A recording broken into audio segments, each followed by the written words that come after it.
Thank you all for coming to the May 1st meeting of UDAAP.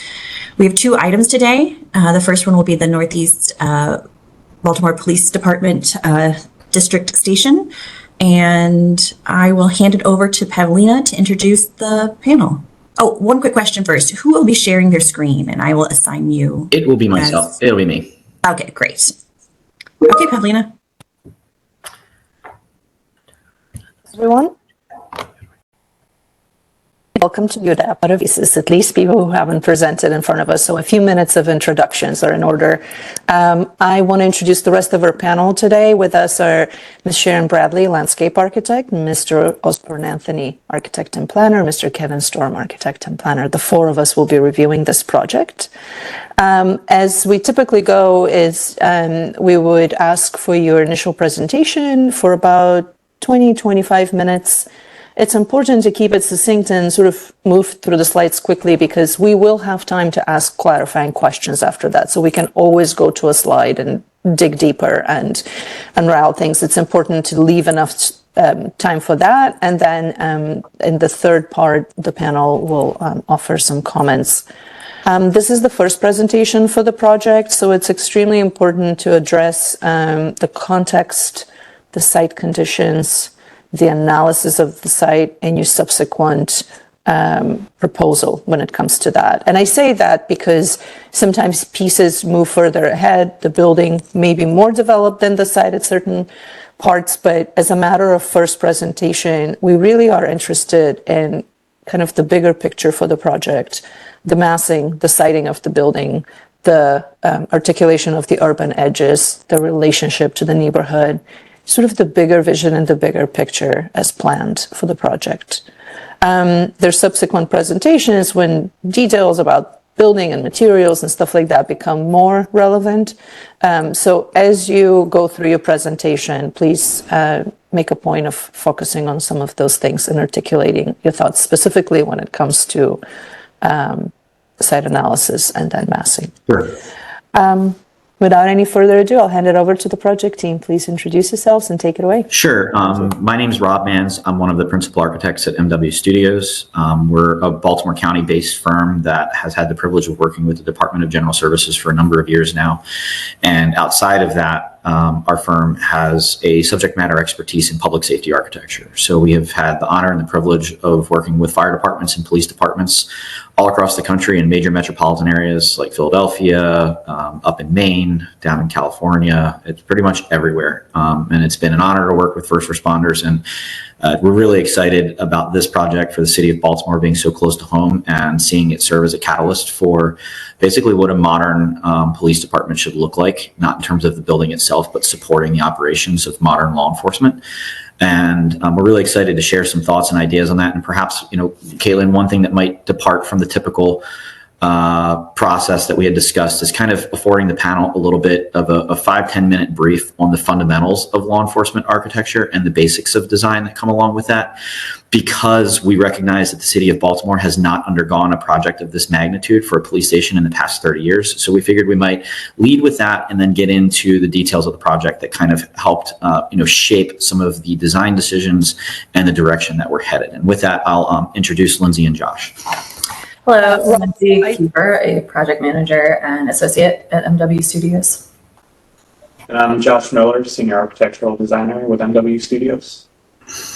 So with that, and you'll have to forgive my ignorance, we don't use WebEx all that much. I am trying to catch up with the share screen here. So you should, I'm going to share my entire screen and hopefully all of my, let's see, we'll just keep it simple. Hopefully all of my notifications will be quieted down.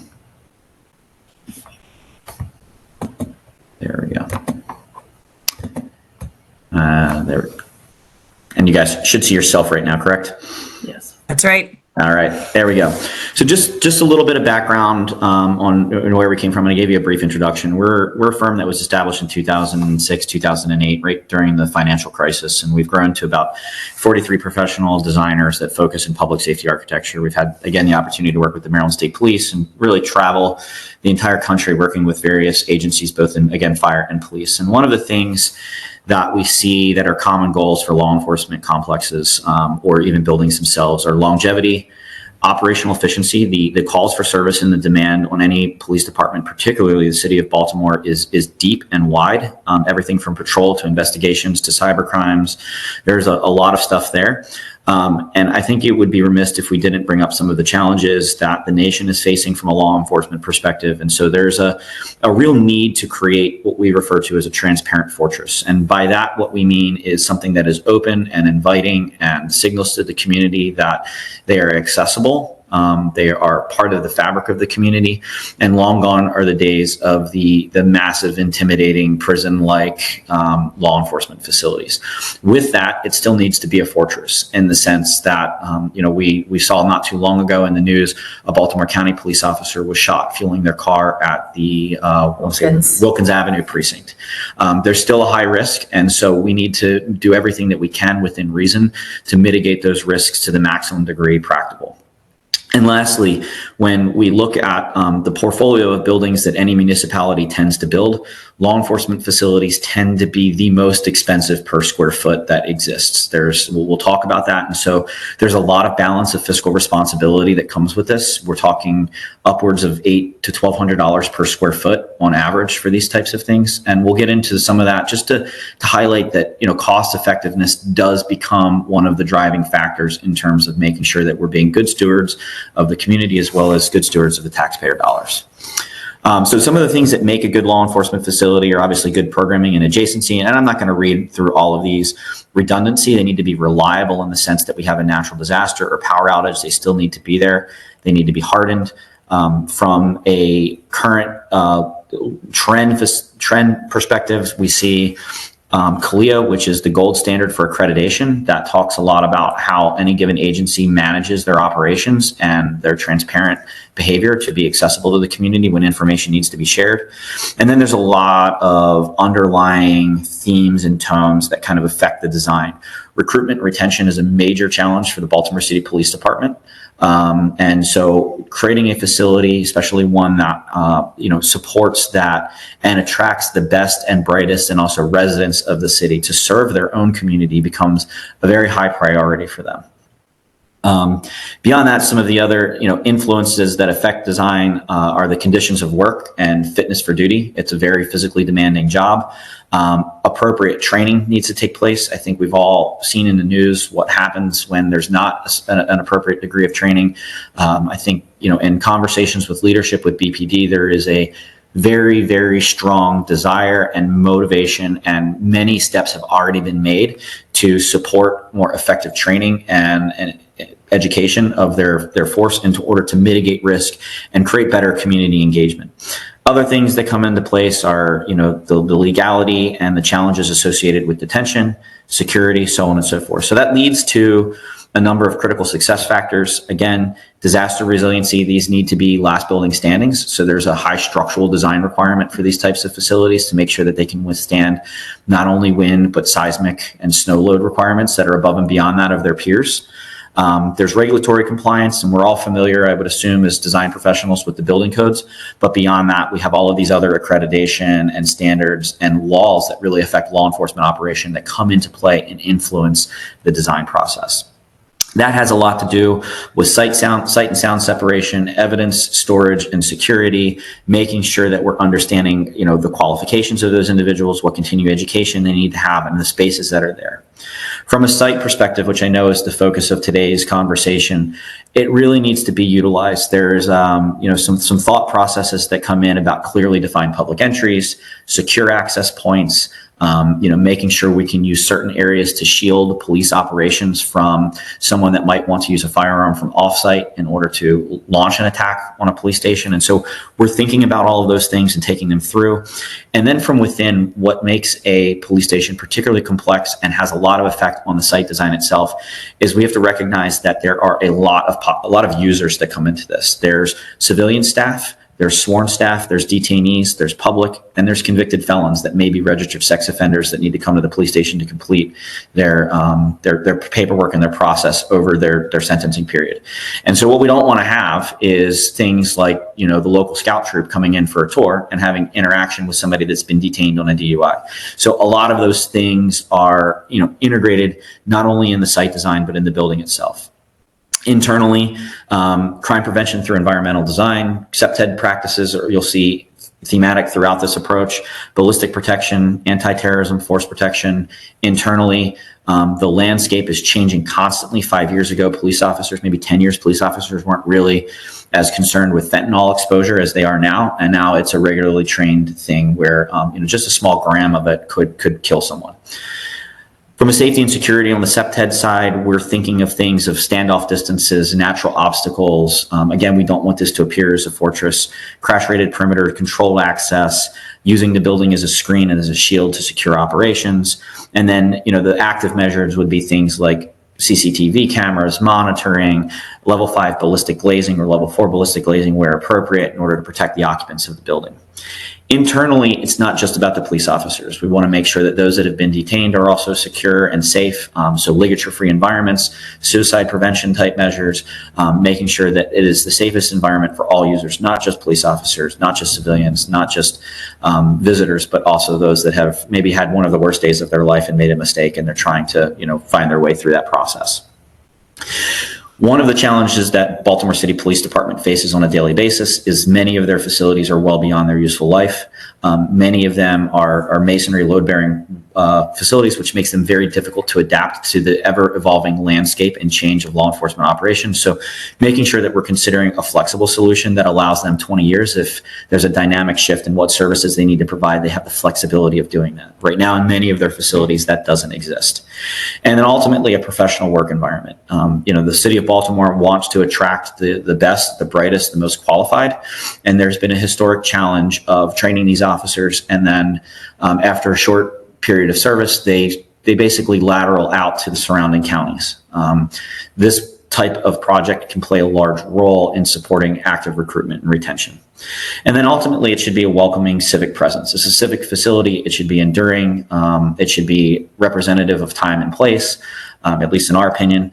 And so, making sure that it's approachable, inviting, provides overwatch. And then lastly, budget management. Everybody tends to focus on the purchase price, especially from the DGS perspective, but there's a lot that lies beyond the iceberg. It's a 24/7, 365 operation. So the, utility consumption, sustainability, all of those things come into effect. And then some of the unique cost drivers, and we won't go into all of these, but when we talk about cost control, just to kind of give it as a matter of consideration, storefront and glazing might run you about $85 a square foot in this market. Level 4 ballistic glazing is going to push upwards of $250 a square foot. The specialized toilets that go in a holding cell area run up to $30,000 a piece, as opposed to, the crane porcelain toilet that you might see at Home Depot. So these are the things that we're constantly struggling to balance as we go through that. And so with that hopefully quickly sets the landscape for today's conversation or the tone. And I'm going to move into the bulk of today's presentation unless there are any overarching questions that you would like us to kind of address first. No, thank you for this overview. It's very helpful to position the project and understand both its complexity and intensity. I think the important thing then to consider is that as specialized and as unique this building project type is, there's also the reality of everyday life and feeling like a part of a community. So where is the intersection between the hyper-specific and the everyday sort of experience? That would be a really rich conversation at the end of this presentation. We look forward to the rest of it. Thank you. Yes. Okay, perfect. So I think that's thanks for teeing that up, because I think as we laid out major design objectives here, laying that as the foundation.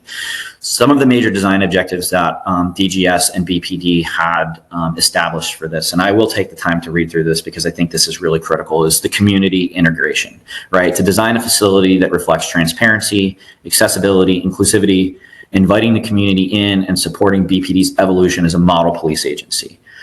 We all know through the challenges of Freddie Gray here in Baltimore, and then extending beyond to incidences like George Floyd, what happened in Portland, there is a need to address some of the systemic challenges that law enforcement nationally has faced. BPD, I believe, in my experience, having worked with law enforcement agencies, is well ahead of the curve, and they've adopted this model, and they're doing everything they can to modernize themselves as rapidly as they can, given all of the bureaucracy that exists within that, to move things forward. So this serves as a catalyst-like project for the agency at large, and I think we have a tremendous opportunity as a city to take a major step forward and show the rest of the country how it can and should be done. With that, the context is also important, that we need to respect as best we can the cultural and environmental and urban context. We recognize that we are immediately adjacent to Herring Run Park, and we need to acknowledge that while also acknowledging that there's ongoing redevelopment in the surrounding area, such as Morgan State University. And so we are in this kind of dynamic shifting area.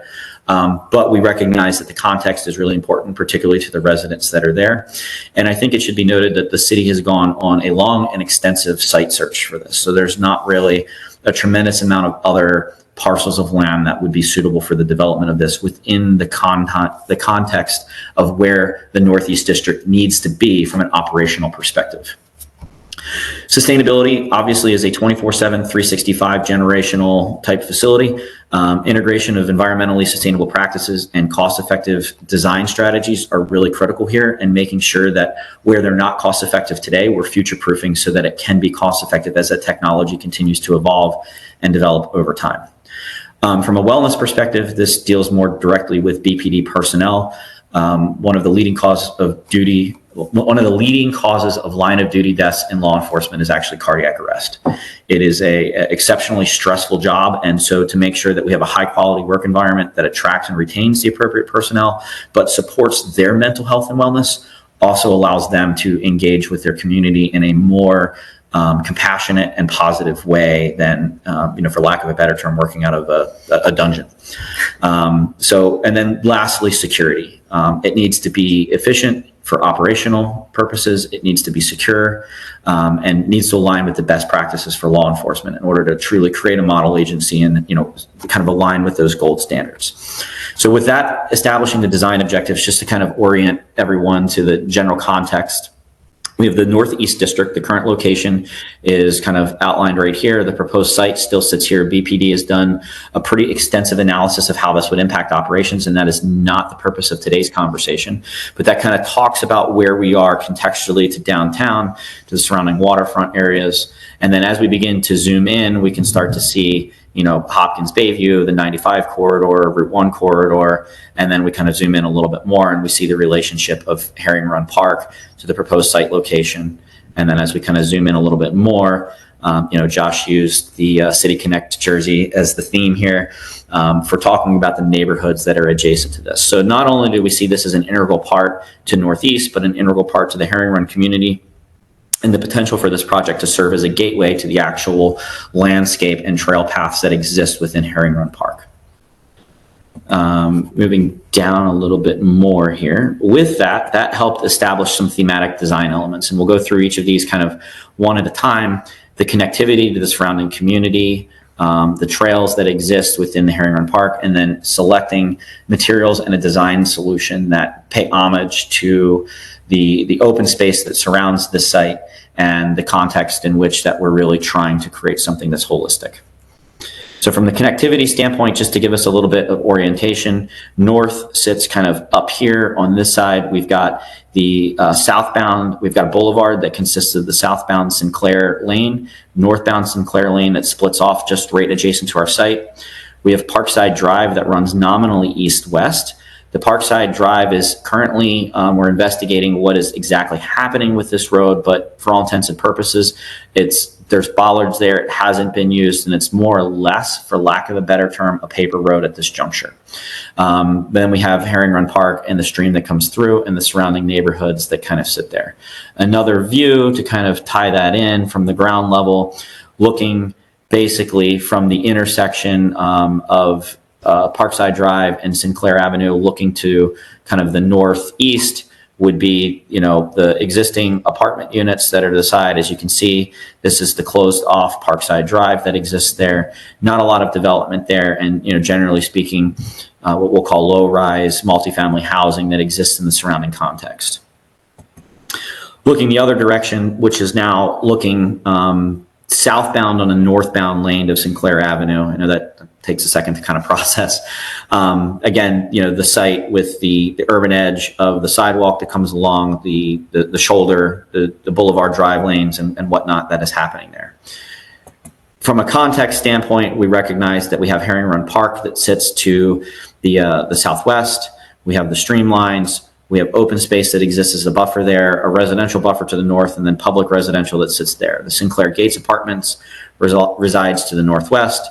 We've got the First Charity Baptist Church that sits in this region, and then the Parkside Garden Apartments on the opposite side of what's happening there, and then Morgan State kind of shown, or not shown off screen. Not to spend a lot of time on the programming, but this project started with an extensive feasibility study and programming and needs assessment. And fundamentally, we have very specific operations. We've got public access areas, which consist of the lobby, which consist of community rooms and public engagement spaces. We've got very secure areas such as Sally Port and evidence storage. And then we've got, administrative zones, patrol officers who are regularly engaging with their vehicles, officer areas for investigations, and then things that are important common areas such as roll call, locker rooms for shift change, fitness areas, break rooms, so on and so forth. The way that program starts to orient as we started to explore this site in the solution that was really started to grow legs and run, if you will, was trying to establish that public domain and that public presence along Sinclair Avenue. So the community meeting room from a massing perspective worked its way towards that highly visible public frontage. That expanded into the lobby and the main entrance area. And then the secure area kind of working its way to the non-public visibility side. Not only does this support operational efficiency for the department, it also creates a more civic presence for, preserving that frontage for community use and community engagement. One of the particular challenges that we face with the number of officers and number of divisions and assignments that are here is the amount of parking that is needed. It's important to note that BPD does not provide take-home vehicles for their patrol officers. So during shift change, we've basically got the personally owned vehicle for one officer coming in, they're taking that patrol vehicle, and then the shift is leaving. And we're looking at about 160 structured parking spaces in order to accommodate this. And then we had to balance that with the structural efficiency of the building, recognizing that this is a risk category 4 building and there's a high structural design requirement for the safety and security of it, as well as the operational functionality. And we'll talk about some options that we looked at through that feasibility study period. So the top floor is retained for the majority of the administrative use, the ground floor being used for public use at the frontage, officer engagement, and then again at the back, this is where Sally Port and evidence storage and evidence process happens, because ultimately this stuff will be moving to a centralized facility as part of BPD's master plan. So this is really temporary evidence storage, but also where those that have been detained for a brief period of time will come in for processing before being released or taken to central booking. And then we obviously have our ever so critical means of egress and secure vertical circulation to allow us to move into those different environments. Some of the options that we looked at through the feasibility study period were different ways of stacking and configuring the program of requirements through that. Option 1 looked at more or less bifurcating the operations into 2 floor plates above that. We found that this particular approach really hindered operations from the engagement of the different divisions, where patrol would never see investigations. And so that has a large impact on how the agency serves the community. The one in the middle we looked at in terms of a more cost-effective option of stacking things, and we found that the parking garage got to be exceptionally tall at that point, and the floor plates were relatively inefficient. There was a tremendous amount of utilization of space dedicated to speed ramps. And ultimately, we began to use the lessons learned through option 1 and option 2 and start to explore with DGS and BPD option 3, which was what ultimately ended up being developed and what you'll see today. But we recognize that we need to kind of show our work as we go through. And as you can see, as we took option 2 and its massing, it really started to become very daunting and overpowering, given the relationship of the apartments adjacent to that, the desire to integrate in with the surrounding natural landscape and natural materials that exist. It felt very forced.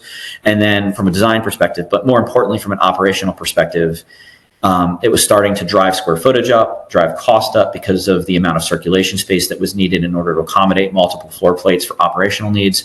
And then again, I can't emphasize enough that when we have these individuals moving throughout the building consistently, and their job is to be on the streets, and some of them are back home base doing investigations, that engagement, that camaraderie of not siloing these different divisions becomes paramount to making the most effective operation. So not only are we talking cost effectiveness of building construction, we're also talking cost effectiveness of the human resources, which are already strained for BPD by making it an efficient operation for them.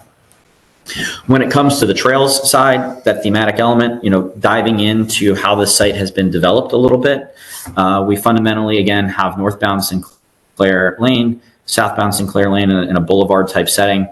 The public entrance on this side, we are at this point proposing to leverage Parkside Drive as a secure access point and a secure lot with a ornamental fence around this perimeter zone with appropriate landscape buffers in accordance with the city's landscape design manual around that perimeter, and trying to use that as buffer space to be good stewards and good neighbors as best we possibly can to the surrounding apartment. We also oriented the building in a fashion that organizes the main public entrance orthogonally towards Sinclair Avenue, which means that the amount of impingement that occurs towards the apartment is mitigated as much as possible. From a circulation standpoint, this is where the efficiency starts to drive in. We have a public lot, which would be used for the community meeting room. We are improving the frontage with a septhead-friendly landscaped plaza that would also provide the crash protection and the standoff distances necessary from Sinclair Lane in order to support that. And then we have the secure access points into the garage and the sally ports and the evidence processing, which would be used solely by law enforcement personnel. So patrol would be ingressing and egressing through this environment. We have some potential quick overflow parking if a patrol officer just needs to run in for a second. But fundamentally, that is the organization where these two populaces really never need to cross paths, and we don't have to worry about an ongoing issue which many of the current districts face, where public is parking in the secure areas of the law enforcement facilities and creating risk to the occupants. From a pedestrian standpoint, we would be looking to kind of create this as a node to Herring Run Park, and honoring that, we have basically the primary entrance to the building. We have secure officer entrances, which are separated from that, and using these kind of meandering paths to pick up off of the topography, the natural landscape of Herring Run Park.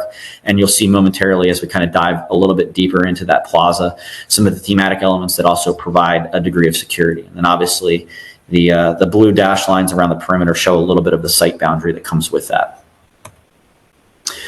From an archetype or a precedent image, I think, Josh has done a tremendous amount of research and design on trying to create this conversation table as a landscape element for BPD that also serves as a secure area.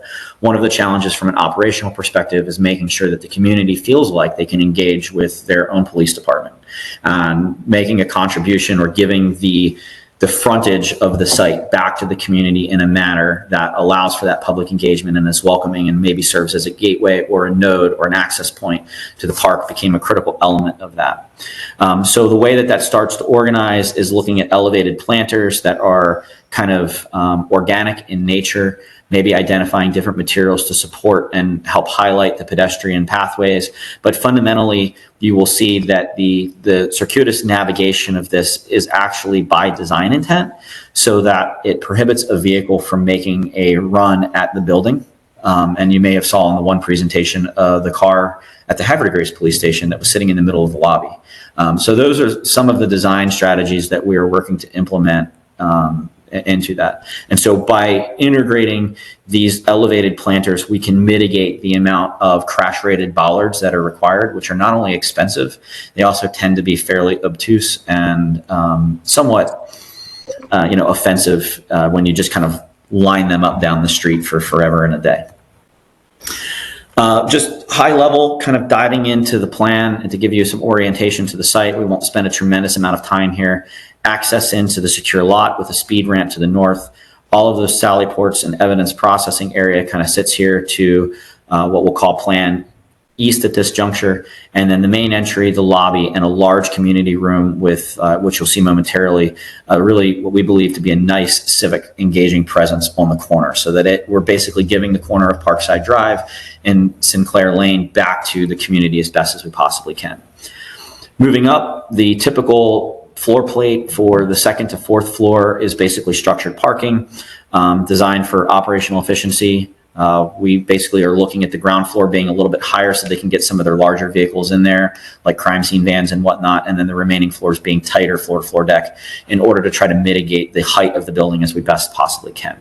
And then the top floor, which is the fifth floor, looking at the frontage, we basically have oversight and natural light and lots of glass that overlooks Sinclair Lane as well as Herring Run Park. And then recognizing that we've got residential buffer, we're preserving that frontage or that area for the more secure and secluded spaces, such as the locker rooms, which would still receive natural light through clerestory, but to kind of not have the neighbors feel as if, hey, Big Brother's always looking over me with these windows, and I don't have that sense of privacy from my perspective.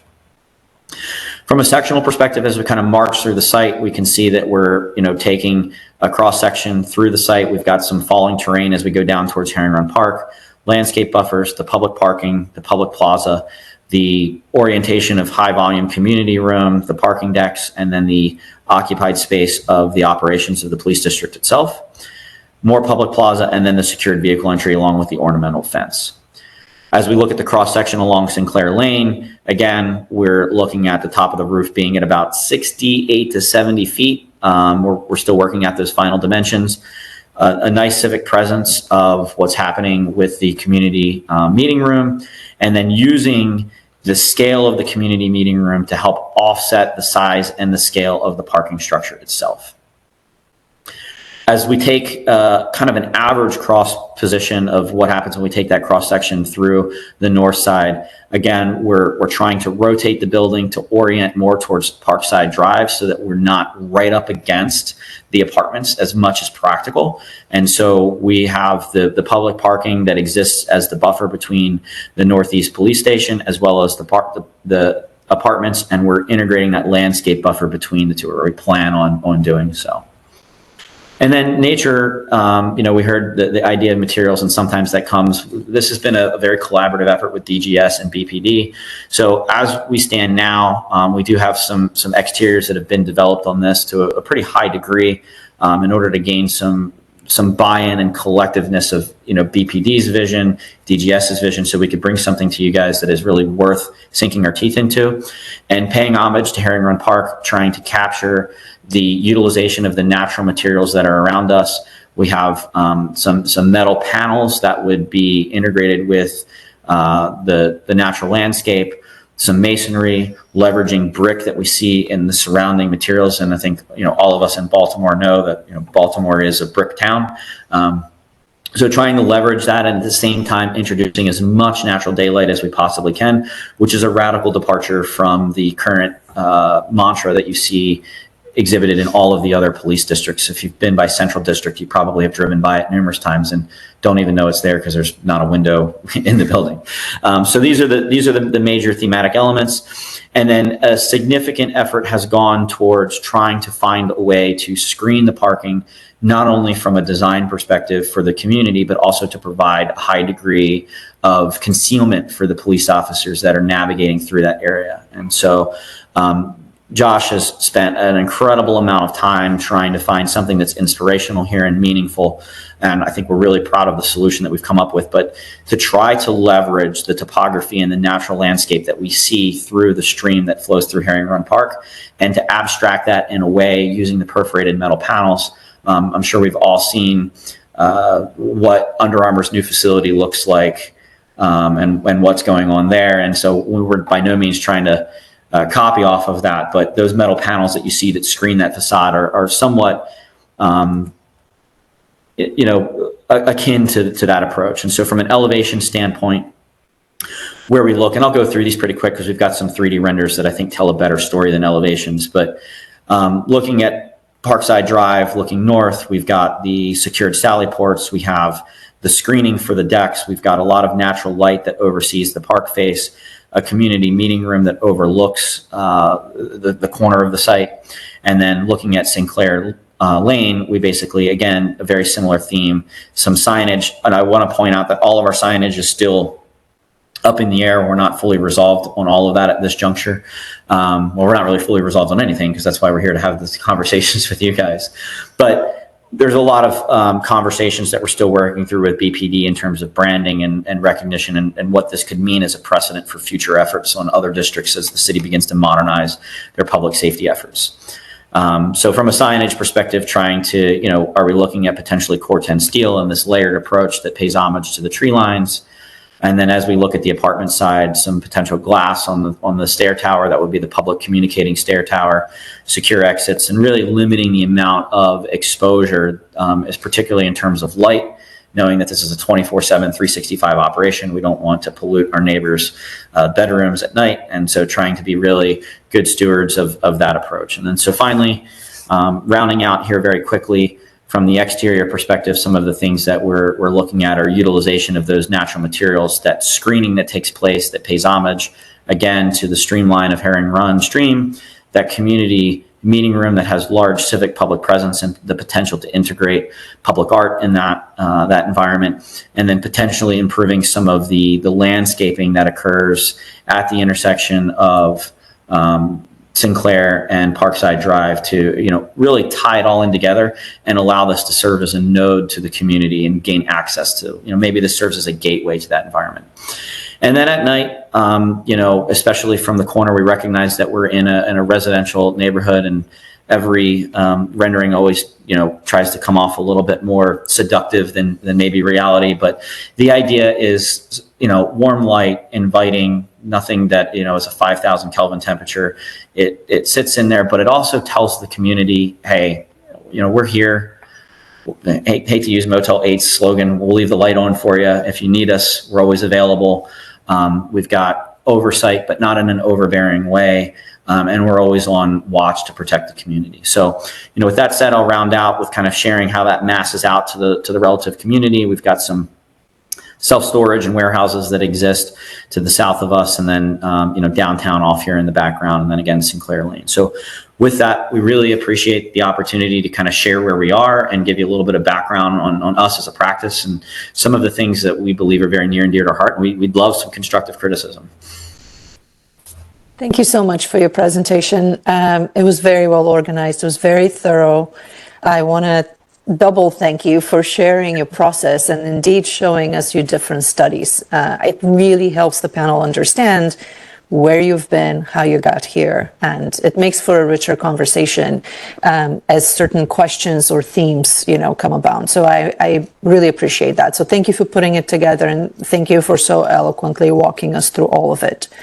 I want to spend the next few minutes and give the panel opportunity to ask any clarifying questions. We can go back to any slide. This is, in fact, the perfect setup for it. We can pull up specific slides and address those, and then we'll offer some comments. Very quick question as we launch into that. Is there a landscape architect involved in the project? There will be, yes. So right now, the way that this contract is set up, it's through the on-call agreement that we have with Baltimore City. Okay. And so we are responsible for the vertical construction of the building and the site concepts. And then we have Trans Systems, who is the civil engineer, and they will have, that is a separate contract with the city, but we are tasked with facilitating that integration because contractual paperwork doesn't really matter. But yes, there will be a landscape architect. We're not quite there yet. We needed to get buy-in, and this is really our first stop along the way.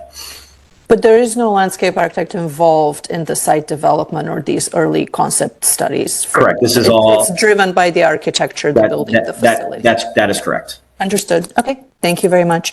I'd like to start with Ms. Sharon Bradley, since we're talking about site. We'll work kind of from the overall organization into kind of the architecture. And Sharon, do you have any questions for the team?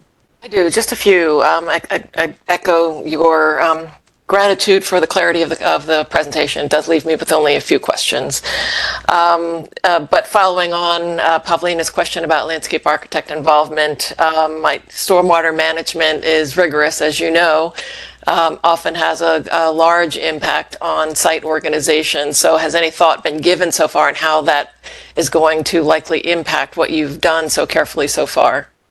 Sure. So we're, again, this is where we kind of, get a little facetious and joke. We're architects, but we've done enough of these that we know how to be dangerous with this stuff. And so we know that we need their input. But at this juncture, we are anticipating the potential of integrating microbiome retention around the green space. We're trying to maximize the amount of impervious area that we have here. And then there is still a high potential that if necessary, we would integrate underground stormwater management that would occur underneath the Parkside Drive. And so those are the things, the first challenge that we had, as you can see, there's a lot of program that we're trying to accommodate on the site. And we wanted to be, if we go more horizontal, then we run out of site development room. If we go more vertical, then we start to, dwarf the surrounding context.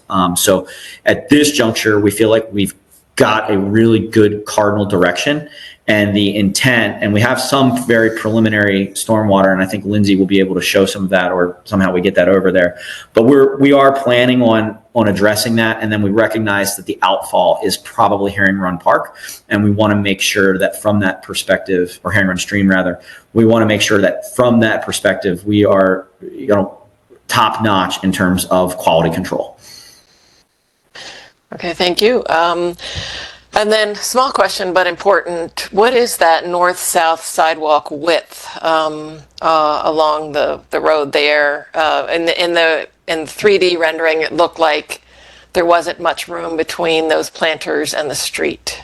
So, right, the objective here, and that's a great question. Right now, it's about, we're trying to honor the edge that was there. Let me find that site picture. Where's the existing site? Bear with me. Right now, we're honoring that current edge, and that appears to be about 5-6 feet in width. Okay. All right. And to your response, from the public perspective, going back into this diagram, obviously that's meandering. We don't want to push people out. The catch-22 is as we push in, we start to impinge upon that part. So maybe there's a way of balancing that out a little bit more. Maybe these elevated planters get reduced in width and we give a little bit more frontage on this side and preserve what we have going on in the rear. Okay, thank you.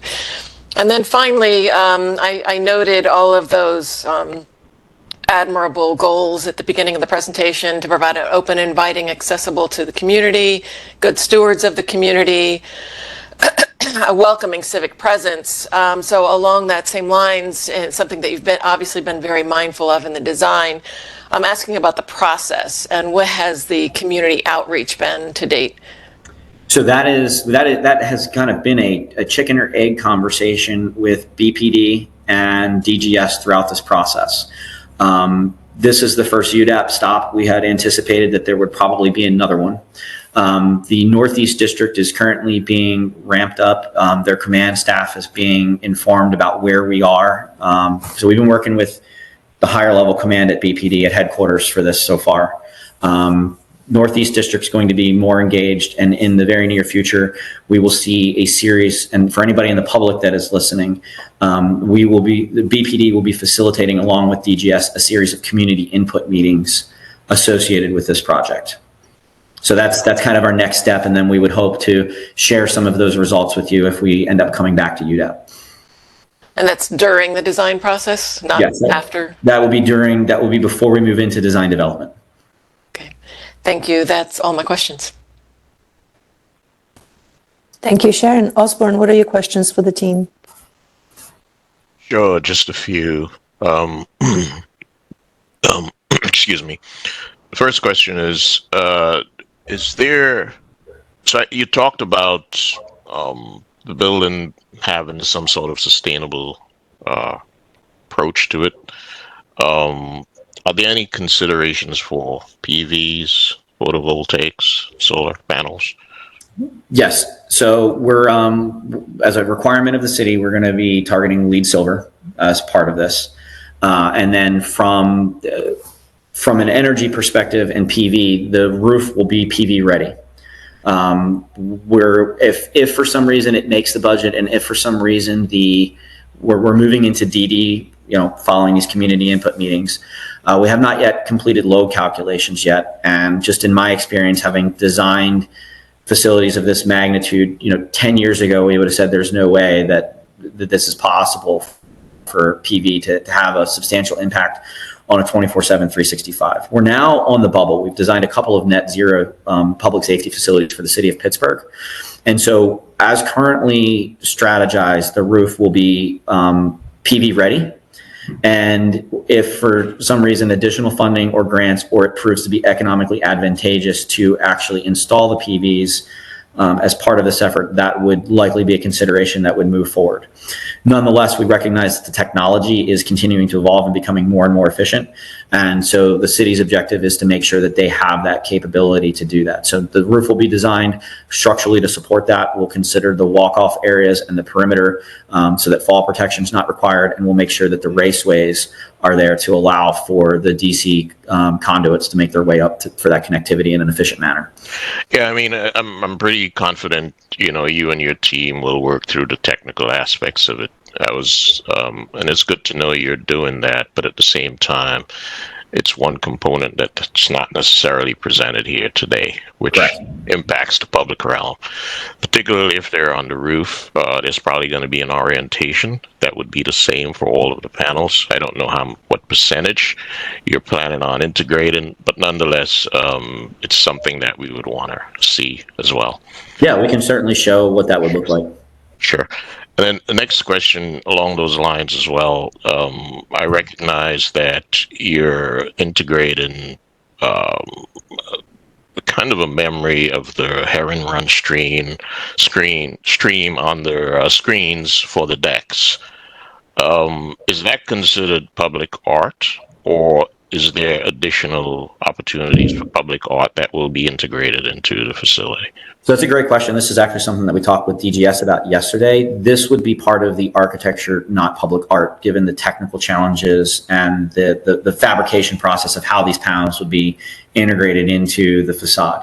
From a public art perspective, we see a lot of opportunities, from the lobby to the community room to the landscape plaza, murals potentially facing on some of these towers. So there's a lot of opportunity that's there. And I think, if we have a reasonable launching pad, I think the next step would be to engage with DGS on the solicitation of what that artist would be. And we would rather fold them in early than late. One of the challenges that we faced in other municipalities is when the artist gets onboarded, contract documents, it's like, okay, these two things don't align and they don't jive with one another. So sure. All right, and just two more questions very quickly. So the front court area that's in view now, I guess that is intended to be, it's almost like a give back to the community, from what you said. right. So does that mean the community can come there, hang out, have a picnic, do whatever I want, whenever I want? Is that the intent, or is it at some point it's just gratuitous, and at some point maybe we'll see the typical Jersey barriers kind of close that area off again? Well, I don't think we'll see the Jersey barriers. I think the intention from BPD and their efforts for what's referred to as community policing, in terms of having an engagement with the public, that there, and I can't speak for BPD operations on this, but there would be a desire to allow that to serve as the conversation table and for people to hang out. When we say whatever we want, obviously it is a law enforcement facility, so there's a certain degree of security that would need to take place there. Launching fireworks from the front plaza is probably not something that they would look favorably upon. but there's, I think that's the intent, is that the spirit of intent is that the design is there so that there would never be a need to put Jersey barriers or the big red target balls that sit in front of a target. And that we are intentionally creating that secure perimeter in a passive manner that is inviting and welcoming. Yeah. And actually, I'm sorry, Paulina, I do have two questions that I must ask. Yeah. Apologies. So the first is around the back side of the building where there's kind of a re-entrant corner. I'm curious if that's the only way you could have done that, Because it seems to me for a facility that's so secure, you're kind of, I don't know that sufficient attention has been given to that area. Are you referring to this area? Or? Yes. Yes, that exactly that area where your cursor is. The little come down a bit. Yep. Yeah, right there. See that little sort of triangular negative space? that comes Right in? here. Yes, Yes. correct. So this would be, sorry, that was not my intention. This will be screened. One of the challenges that we have are, where are we going to place mechanical units and acoustical generators? And we think the generators are likely going to end up going in the garage so that they're not obtrusive to the community. There's a high probability, for lack of a better term, that we could square this off. We're not quite there yet. And what we don't want, to your point, is this alcove where undesirable activities may occur or things along those lines, like a giant leaf collector and whatnot. So I hear your point there, and I think that's something that we can certainly work to resolve as this continues to evolve. And then final question, we all understand and recognize it's a super high stressful job. And you pointed out a statistic that's very important, the number of officers that literally leave us due to heart attacks, strokes, etc. And, in the spirit of sustainability, was there any thought or consideration for, particularly at the upper level with the officers, to introduce some kind of an outdoor area where they can come out, take a smoke, relax, calm down, rethink the rest of the day? Has there been any consideration for that? Porch resorts. Yes, sir. So we have a fitness room that sits kind of overlooking the backside of the park, and then kind of a what we'll call a kitchen break area, and then that opens up onto a balcony. And the idea being, and it's kind of tough to see, but this would basically be an outdoor zone here on the corner. Okay. All right. Thank you so much. Those are my questions. Thank you, Osborne, very much. Kevin, what are your questions for the team? Thanks. A lot of them have been covered. I guess one question about the surface parking, not the public, but the ones serving the staff. Was there any thought about, the trade-off, between integrating that into the structure, since there's such a high premium, associated with building structured parking, and sort of freeing up some of that, space for more pervious or landscape or that kind of thing? Or is it really a critical function that there's that amount, outside for quick in and out? That's the first question. Yeah, so it's an operational decision that still needs to be made, and we also have some technical challenges of understanding what rights we might have through Parkside Drive, because right now it's technically off-site, so we're still looking at that. At a minimum, we would anticipate that if this does get some surface parking, we would potentially look at integrating pervious pavers over those parking areas, keeping the drive aisles with a heavy-duty paving section, given tow trucks and whatnot that would be coming in with towed vehicles. We want to make sure, obviously, from a sustainability perspective, we're not putting something down and then destroying it within the first couple of years of operation. So that becomes a critical element. But as far as, is it more cost effective to integrate into the structure or not? These became more conversation of opportunistic parking areas that might enhance operations. We are prepared, and BPD is prepared, that if this doesn't end up making the cut for either technical reasons, stormwater management reasons, or whatever, that this returns back to its current state, and all operations within the structured parking are self-sufficient for them to maintain. Thanks. That's and it just, are you incorporating any sort of, I guess to preface this question, it seems like, again, I want to appreciate the presentation. It was super, super thorough, and I learned a good bit from your intro piece as well. But it seems like if one of your goals is like this seamless integration of welcoming to the community, that one of the things in your toolkit would be like making it as safe and welcoming for all modes, right? So people walking from the apartment complex that might be on that sidewalk, which looks really kind of daunting and stark and unsafe, to maybe people that are on bikes. So do you have, the first point is, do you have bike facilities, I guess even for officers, right, and staff, as well as the community, like just places that people can park their bikes? And I guess back to that whole sidewalk, the multi-mobility, and even walking, is, I guess because there isn't a landscape architect yet, is that why you're not showing any redesign of that street edge, because that's like, urban design 101 is like make that street edge safe for anyone who's walking by it, which involves street trees and the planting strip and all that. That seems like sort of like the very basic minimum. So just what is the thought process on those kinds of, the bike plus pedestrian access? Great questions. I think that is part of the next evolution of this. So to answer the bike requirement, yeah, we do anticipate having that. I mean, that's one of the fundamental requirements of LEED, right? So we'll make sure that they're not shown in any of the renderings, and that's a great pickup and a great comment that we could work on integrating some bike racks, and what used to be a prerequisite for LEED, I should say.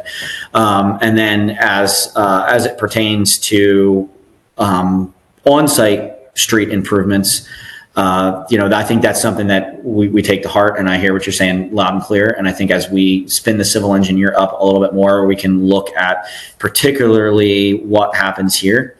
And then the next conversation really beyond that becomes, well, is there any improvement offsite, and who's responsible for that? And that starts to become a DGS, Rec and Parks conversation, Public Works conversation. It gets a little blurred at that point, but I think we have the opportunity to set the tone here and set the precedent for what Sinclair Lane could become in the future as development continues to work its way down that corridor. Great, thank you. Those are my questions. Thank you, Kevin. We'll use the rest of our time for this meeting to offer some comments and suggestions and perhaps direction for further study when it comes to the design. I want to start by complimenting the team on all of the solid work to date. Clearly, with a project like that, there's a lot of both pragmatic and programmatic issues that need to be solved early into the project in order for it to become viable. To your point, the feasibility study and sort of the subsequent building map and stacking that. So kudos for really exploring that. Maybe we can go to a slide that shows the massing studies diagrammatically. I think those are extremely valuable to discuss, not necessarily by going back or looking at them individually, but by simply giving credit to the team again to really exploring widely the options for the site. I very much appreciate sort of like the public program in the first scheme being very clearly articulated, and it's something that I'll recover in my comments later. For example, in the left scheme, not necessarily in that configuration, but as a matter of intent, which is clear to me that, there's an attitude towards really celebrating and putting that part of the program forward. I think that's something that's one of the strongest parts in your proposal, and it's something that you can continue to build from. In the second scheme, I also appreciate the study of perceived efficiency, right? That you can stack the parking in some kind of an efficient manner, and maybe that's going to work, and then stack the other program. But I can see sort of how breaking a program on multiple levels as opposed to on just one could have an issue with that and create like this very tall parking structure. But I think it's important later in our discussion to juxtapose that to where you landed and to really truly evaluate which one's better. And lastly, with the last one that you ended up pursuing forward, I think there's still some clarity in this diagram that perhaps for one reason or another sort of gets a little bit either overexpressed in the building or underdeveloped, but it's so great to have these diagrams available because they bring us back to what the intent is and kind of what the original idea was. So as you continue to push this forward, you can keep coming back to those as you consider other options. So I just want to thank the team for showing the work indeed and for being so thorough in their studies. I think the development and like you're saying, where this goes next is really where the project can truly succeed. Because beyond the programmatic and the pragmatic kind of solutions for this, you have a true opportunity as you've set up your goals to really establish a new standard. And definitely for Baltimore, because this is one of the first projects that the city has seen of this type in many years. And so the responsibility is even greater when it comes to that point. So moving away from the building and its needs, I want to really more squarely focus on everything else. So as I prefaced in the beginning of our meeting today, is the purpose of our panel is really to examine a project from the point of view of how it integrates into its urban context, both in terms of reacting to what's there, but also setting up opportunities for others to react to what you're putting in the city. In other words, seeing this a little bit from the outside and a little bit from a bigger picture that most teams probably don't have the benefit of doing because you are busy solving this project and this building. So consider a lot of our comments sort of allowing that broader outside eye on this. So it's less about picking on things and it's less about constructive criticism and it's more about as you move through these next stages of development of the project, do not underestimate the opportunities that you have on the site as much as it looks like you can build this tomorrow, right, with the planters and everything.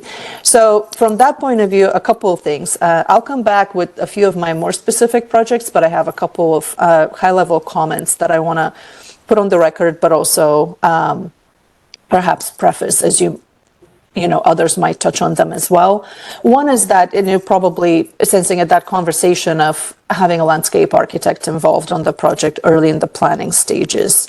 It has to do less with kind of what the pavement ends up looking and what plants you end up selecting. It has a lot more to do with how the site is organized and whether some of these assumptions that you're making about what's inviting actually is. What a trained landscape architect that knows how to do this does is it has a lot more tools in their belt, that really allows you to bake that into the project early on. There's so much less you can do later on when you've sort of defined it and given the boundaries of it and nothing's moving and nothing can be integrated further and you end up with a compromise. You end up with something that never reached its full potential because it was always limited from the very beginning. So we'll think about that later. So I think it's extremely important to invite that conversation earlier in the project rather than later. And I understand that there's certain contracts and how they're structured, but you need another voice on this that isn't, I know that Josh can pick up a bunch of images of like the rounded planters. They look gorgeous kind of from other projects and say, hey, we can do something like this here and it's going to look really nice. But that's not it. That's not how you design public space or, urban interface or how you actually even make a place inviting. So don't underestimate the opportunity you have if you do that right, if you allow the community to provide input, if you bring someone to your team that actually does this for a living, I think you will end up with a result that's perhaps rather different, but possibly more successful. And so this is a conversation, not for the architects or for the design team, but really for the entire project team, for DGS, for how this is getting structured. It's important that these pieces come into the project early because part of what you're really trying to also address here is public perception, for both in terms of what a police department is, how it feels and whatnot, but it's also in the end challenging the perception of the police department itself. So what may appear inviting or welcoming to this project team may not in fact be the one of the community. And I think that's where a lot of the clash and tension has come in the last 10, 20 years is that, well, we thought we were doing a great job, whereas the other was thinking like, well, but not really. So I think really coming to the table in an honest fashion of thinking and inviting others into this conversation of what truly makes a transparent and inviting and welcoming public safety facility will take a little bit more effort, will take a little bit more inclusivity, and we really, really highly encourage you to engage in that as soon as possible. Not because it will, throw the project up into the air, it will make it better. And it would allow it to succeed. That's really what's at stake here. It's if you really want to deliver on some of these very high aspirations you have for the project, you will be better off kind of inviting those conversations into the project early where you can still react to them. One thing, and I'll come back to it a little bit more specifically, for example, is that right now your community's room that you were describing and all of that use is sort of nestled into the building, and it has an entry that kind of interfaces to whatever could become sort of a plaza placeholder right now. but you have opportunity to actually integrate those a little bit closer. So I'm talking about this diagram on the left, and it's just the diagram. I'm not talking about like put it like as a little box on the side. What I'm talking about here is that perhaps that community room is a piece that feels a little bit more connected to the public space than necessarily to the parking garage behind it. So there's something about you have an opportunity to take that community space and really weave it with the public portion of the landscape that really celebrates it, and it makes it feel bigger than and greater than it actually is. Because right now it's kind of the embellished facade and then the planters, right? Right. But if you take those kits of parts and you actually organize them in a different way, it can become something entirely different, you know? So those are the opportunities we don't want you to miss early into the project, because that scope is pushed for later. I'm going to stop here. It's sort of a discussion you probably are going to hear kind of in multiple different ways as the panelists bring it up, or among other things. But I want to make it very explicit that we highly encourage this. I think the project needs it, and it would really shine if it's given the opportunity to approach its public interface in that fashion. So I'll pause here, and I will hand it over to Sharon. I'm curious to hear her comments for the project. Certainly. And as the landscape architect on the panel, I definitely want to echo the urgency of having the landscape architect and civil engineers' involvement as soon as possible yesterday. Because, as Pavlina pointed out, to get site building cohesion, you really need that collaboration from the very beginning, rather than having additive elements later or gap filling by landscape architect, or a struggle with the civil engineer now having to try to satisfy these rigorous state of Maryland stormwater management requirements, that now having to fill them around the edges and gaps, that it may not be feasible with what's left over to satisfy that. It's going to be a big challenge, and so it's better to meet that challenge at the beginning and integrate it into your thinking at this stage, as we're looking at on the screen, and how does all that fit together from the very beginning. It can be a lot more cohesive solution when the site regulatory requirements are being met alongside of the building massing studies, so that they can all be a holistic approach that starts to achieve, again, back to your sustainable goals, all the things that you mentioned at the beginning, really has to bring all the team to the table at the very beginning to start to see how those interweave, and understanding the unique programmatic requirements of this type of building. We get that, but it can still be maybe even more important to integrate the entire design team from the very beginning.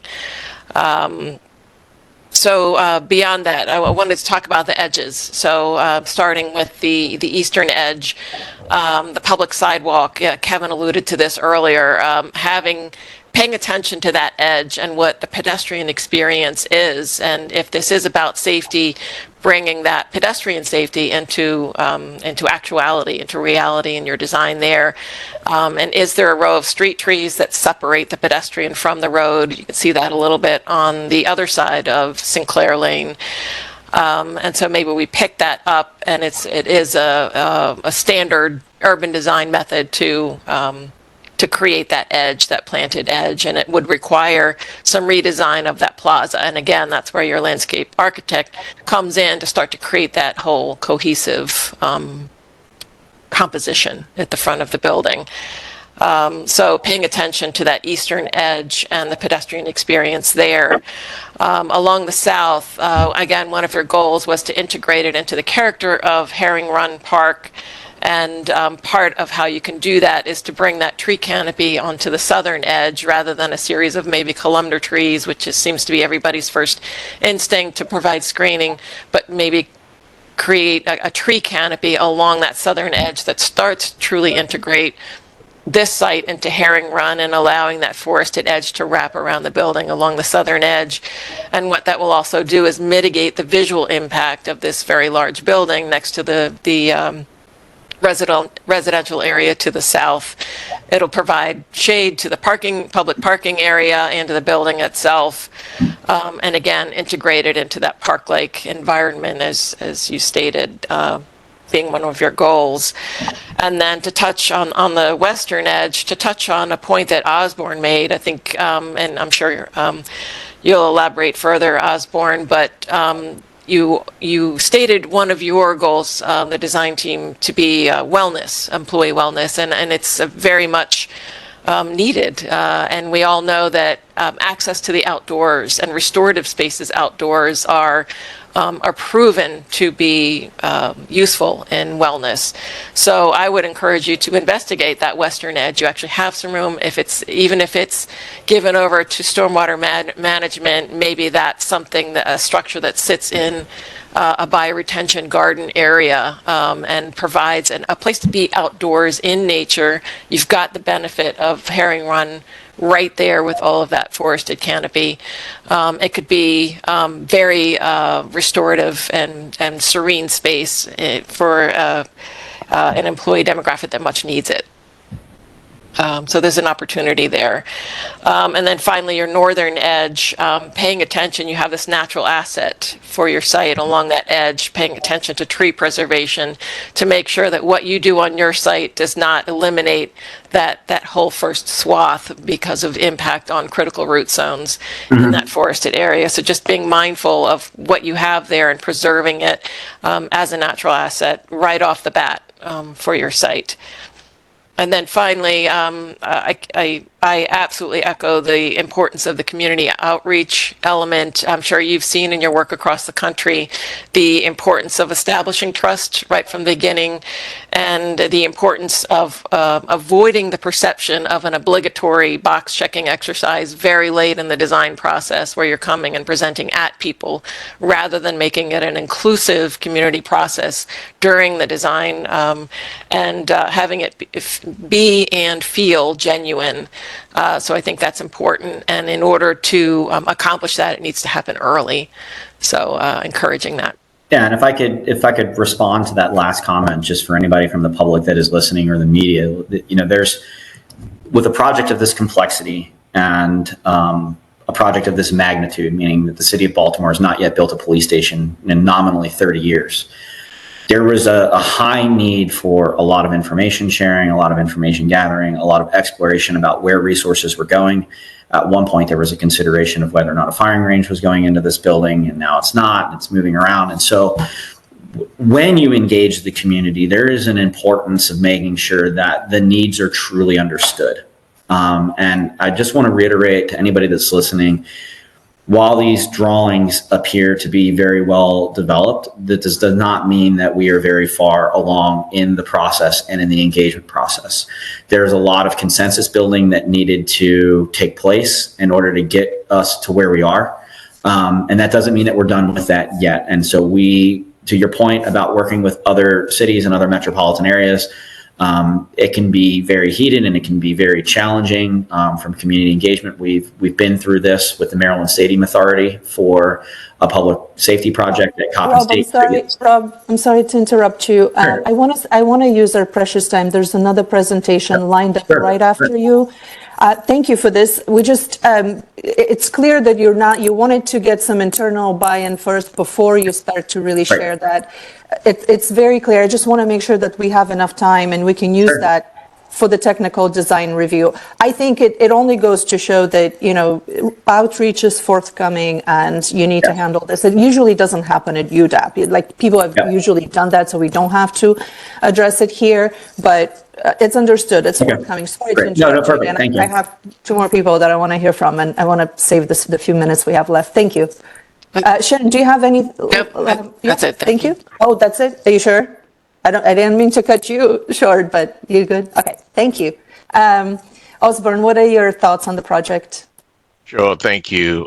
Let me first say that, I do truly appreciate the challenge that Rob, your team, have been handed here, in the sense that you've been asked to put together a facility on a site that is very challenging in terms of its size for a facility of this nature.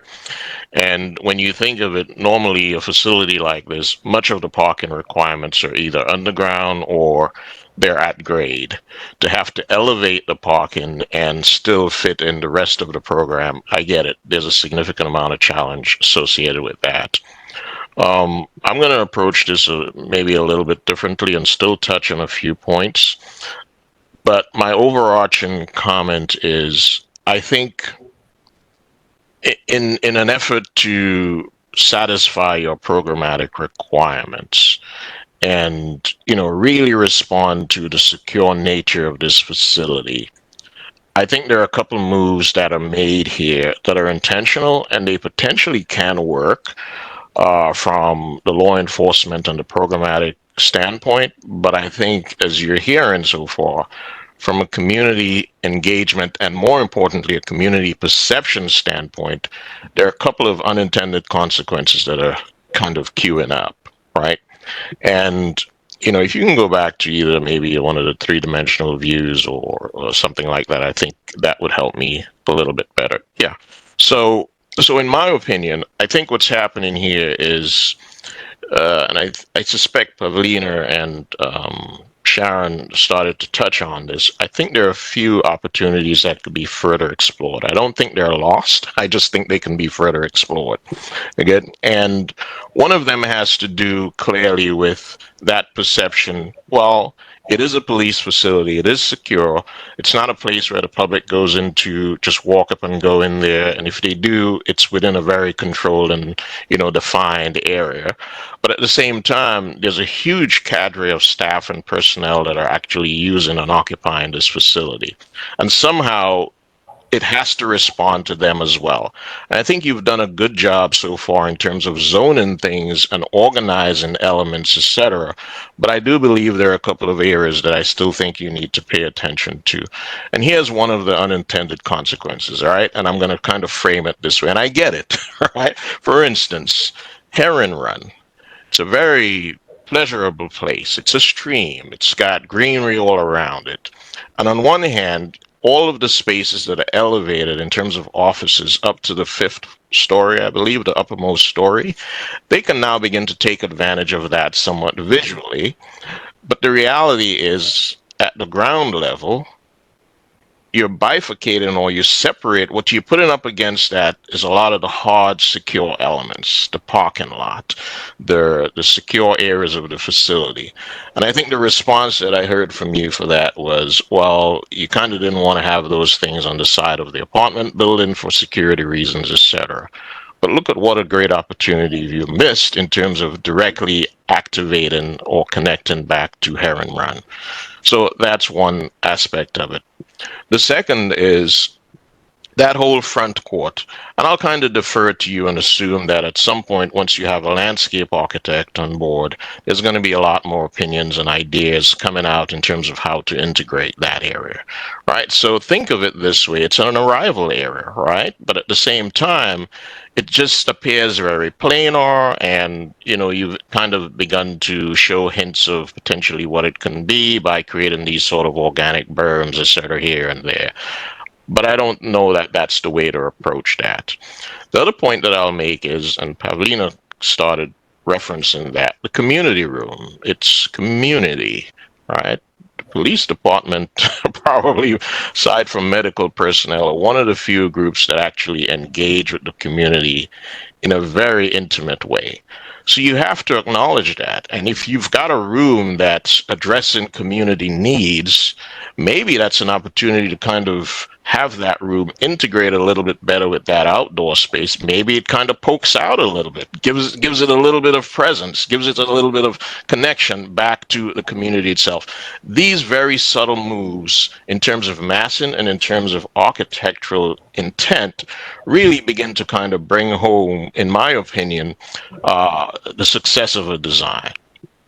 One of the aspects of this too is we talked about that kind of area at the back, that little chamfered area. And I'm curious, from a security standpoint, is that really successful? Is that adequate? It just seems to me it's a re-entrant corner that's unsupervised, and unsupervised adjacent to a very public type of a residential type activity. Even if you put a fence there with barbed wire on the top, someone doesn't necessarily need to get in there physically. You can actually throw things in there. You can have a drone go by and do different things. There's a lot of weird stuff that can occur there. And I'm wondering if you can just modulate the the massing of the building a little bit to kind of mitigate that condition. But you're the experts, you know that, and hopefully you'll find a way of dealing with that. The one question I didn't ask, but I think I know where it is in terms of deliveries and services. I would imagine they would be coming off of that, not the secure area of the police cars, but certainly the parking lot area. So how that's managed, I'm just a little bit curious about that. It doesn't seem as though you're really giving a lot of attention to it, other than to say, well, it's a programmatic function and it exists there, we'll deal with it, right? But I think it has to be a little bit more intentional than the way it's shown at the moment. And then just a couple more things. So Sharon began to mention edges, and I'll kind of only say, certainly along Sinclair, there has to be a lot more attention in terms of what's actually happening there. And I'm even looking at the sequence of arrivals. Someone, I'm not sure which way is north, but someone arriving on Sinclair going south, going kind of to the bottom of the screen, and then having to do a U-turn to get back into the parking area. I'm just wondering, what does that really feel like? I know, you show crosswalks and so forth there, but it just seems like a very awkward arrangement. So in terms of those unintended consequences, it's clear to me that the secure entry is actually located at that point, that intersection, and it works relatively well from a secure access point. But for the public kind of coming up to the facility, it just seems a little bit awkward in terms of how you could get to the parking lot and how that arrangement works. And then finally, as it relates to the three-dimensional views, the facades, the areas that front onto the public realm, I think my biggest comment is a kind of sameness that's occurring all around the building. And that may be okay from a starting point as a concept, but I think each of these facades and frontages need to respond a little bit more intimately to what they're facing, right? Heron Run is a very different context to the apartment buildings, which is very different to the public realm along Sinclair. But yet when I look at the building, it just carries all around. And, to the extent where I'd love to say it's a fresh design, but I don't believe that it is at the moment. I think there needs to be something very unique about each facade that begins to respond to its context. For instance, there was a three-dimensional view, if you can go to that one at the end of the deck. Yeah, that one right there. So, I mean, I'm looking at this, and if I were a resident in those buildings, I would probably have an issue, take a little bit of issue with this, simply because it just reads as this huge block. And it's not a matter of breaking it down or anything. I think it's just a matter of how this facade is being handled. And I know a lot of this is driven by the parking deck, which is kind of sandwiched between the upper level and the ground floor. And you're doing a wonderful job in terms of applying a screening strategy, that you can integrate maybe some artwork, whether it's architecture art or truly, public art. Doesn't really matter. You're integrating that in some way. But I believe that this facade needs to be a little bit more gentle. It needs to be a little bit more responsive to the fact that you've got a 3-story scale building that's not necessarily very far away from you. Yes, it's pulled back a little bit through that short section of parking lot, but I still believe there could be a little bit more in terms of articulation and in terms of how you handle materials, so that they respond more in a residential setting than opposed to just the big block that's carried all around the massing. One last comment. I know the parking deck is screened, but cars running through this area, particularly if the speed decks are on the residential side, you're going to get a lot of noise, seeping through that screen and getting back to those residents. They will clearly observe that when the shift changes are, they're going to know. And you have to think about, how do you begin to mitigate that? And I think potentially one way is either to relocate the speed ramp or potentially do a little bit more with that facade to mitigate noise, but at the same time manage its visual quality. I'll pause there, Pavlina. Turn it back to the rest of the team. Thank you, Osborne. I will come back around all of you to see if there's any other comments left at the end. Kevin, what are your thoughts on the project? Thanks, Pavlina. Yeah, again, kudos to the team for all the reasons that have been expressed before. It's just really thorough thought process articulated, and I think, to me, like the sort of the current weaknesses are really kind of a reflection more of the design process weaknesses, like that have already been articulated, the community engagement, the landscape, sort of those kind of gaps, and as a practicing architect, I've also had been in positions where our hands were tied, and it's like a process-oriented situation that kind of put one thing first without leaving some gaps. And so I think even in that condition, in that case, I would like maybe especially regarding the landscape, I would just there might be a way for the team to sort of start thinking about just sort of maybe articulating the design intent of outdoor spaces in a more specific way, maybe without trying to do a design yet, because when I look at that sort of front plaza, there was a certain amount of, design effort put into that, but it's clearly done without the kind of, I think the bigger picture of the things that Sharon was articulating.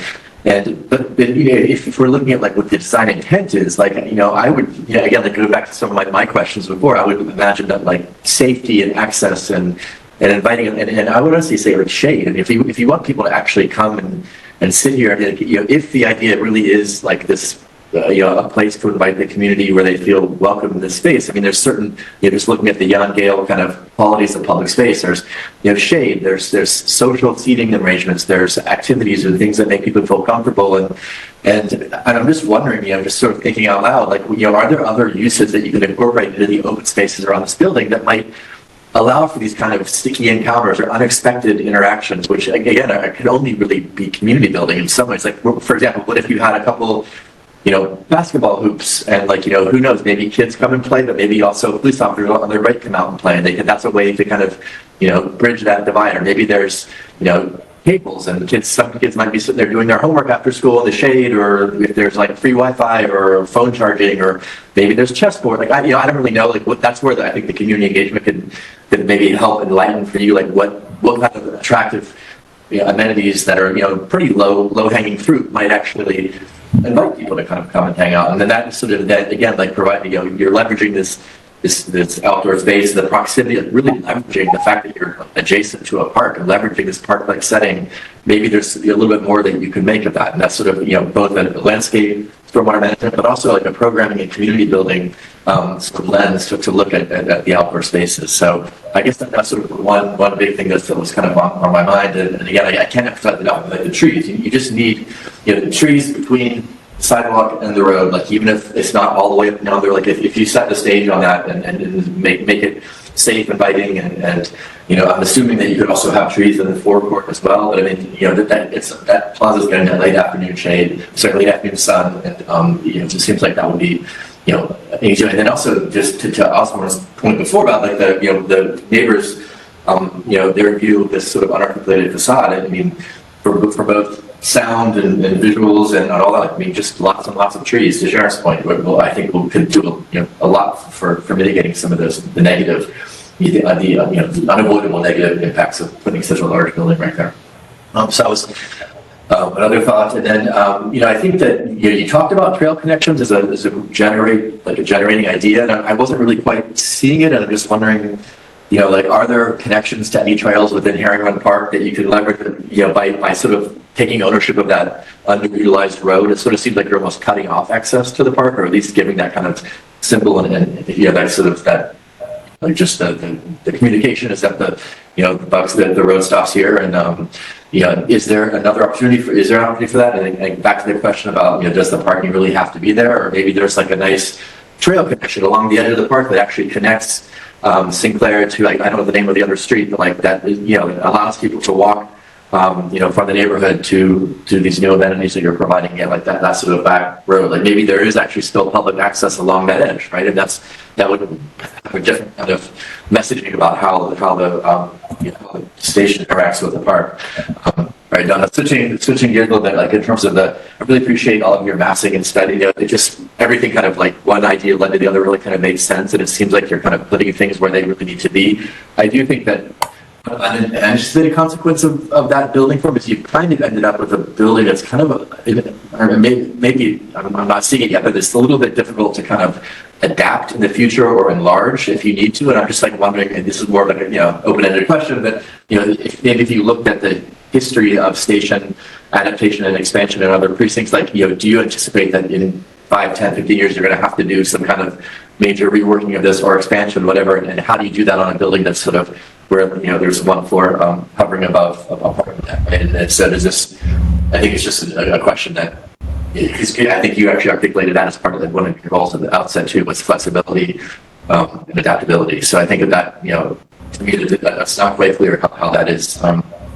Yeah, and I'm not sure if that one's a question, and I can actually answer that one a little bit, just briefly. Is the idea from a structural perspective is obviously we have columns that support the parking structure, and those are pretty rigid. And then if you will, it's a steel frame that sits on top of the concrete columns. And so what that affords us is a lot of clear span, non-load bearing elements. And the reality from flexibility is what they would need is the ability to reconfigure spaces from an internal perspective. It's very unlikely that if service demands, and looking at the growth and development envelope in the Northeast District, that they would see themselves expanding in terms of needing additional units or anything along those lines. And we've already got about a certain margin built in for growth and expansion at this point, given the floor plate complexities that are there. So the reality is 50 years from now, if the Northeast District changes substantially, you would probably looking at a secondary district somewhere else that's way beyond where we are. So it allows, when we say flexibility, it allows for simplified reconfiguration of spaces. Okay. Gotcha. That makes sense. I just wanted to make sure that it's in there somewhere. And then I just have one last comment that is, maybe you go to the rendering, the daytime rendering, and it's maybe, this is again a bit more of a subjective thing. And I know the architecture is very early in its early phases, and you're just kind of getting things out there. But and I appreciate, again, the attempt to screen. It's a very difficult and challenging building type to deal with and make it friendly.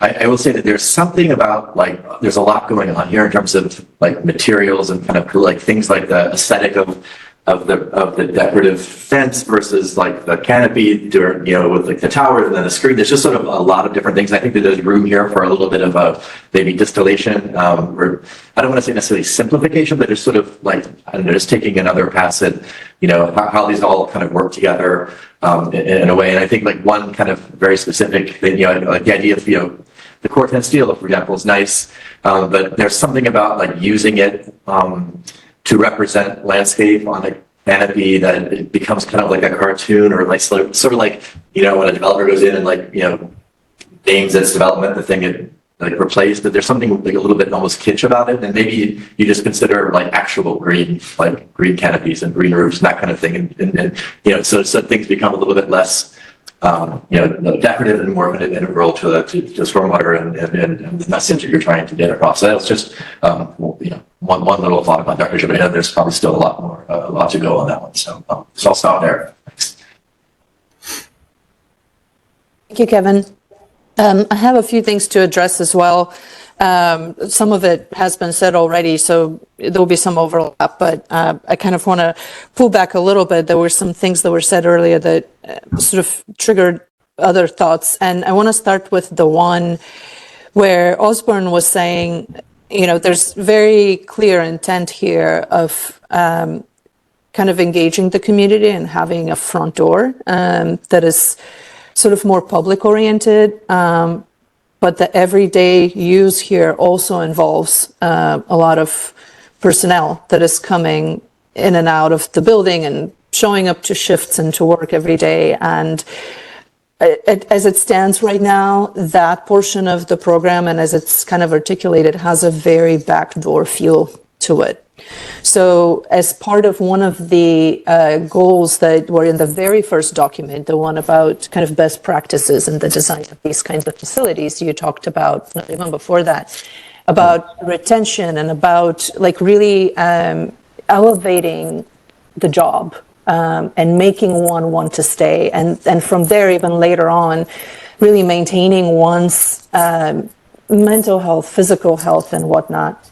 So I wonder if there's something that needs to happen at the very conceptual level as to how the building is perceived, not only by what we call the community and the public here, but also from that other perspective. And if there is a point of entry, because right now as I'm reading it, it's like you going through the secure entry, going into the garage on the side, you're parking your car, and then you hit the elevators, and then you arrive somewhere in those elevator lobbies, and then you sort of go from there. I mean, I'm just oversimplifying it here, but I wonder if it starts at the gateway. We're calling it a secure entry. It still looks like a fortress, right? I wonder if that even can be rethought a little bit, and it feels like, welcome, you've arrived. This is your place of work, but it's more than that. It's not a secure fob and parking garage sequence and this and that. I think it's a real opportunity, again, to elevate the project and really meet it at where the goals are and where the best practices are, but sort of in a very authentic way. So be thinking about that. My next comment also relates to that. Maybe we can go back to your 3D day view. And forgive me, the physicians, but I'm trying to make a point here. Where is the police station? Like, if you look at it, like when one looks at it, what would they identify as the whole building, or a specific part of it, the top story, the entry, the communal entry, or the secure entry? Where's the police station? Like, where does that happen? How does one know that this is it? You know what I mean? It's kind of a rhetorical question, because by virtue of your program and how much parking you're having to stack here, it is 75% parking garage. You know what I mean? Right. There's something about, and that's not your fault. There's nothing you can do about it. It's the need of the project, right?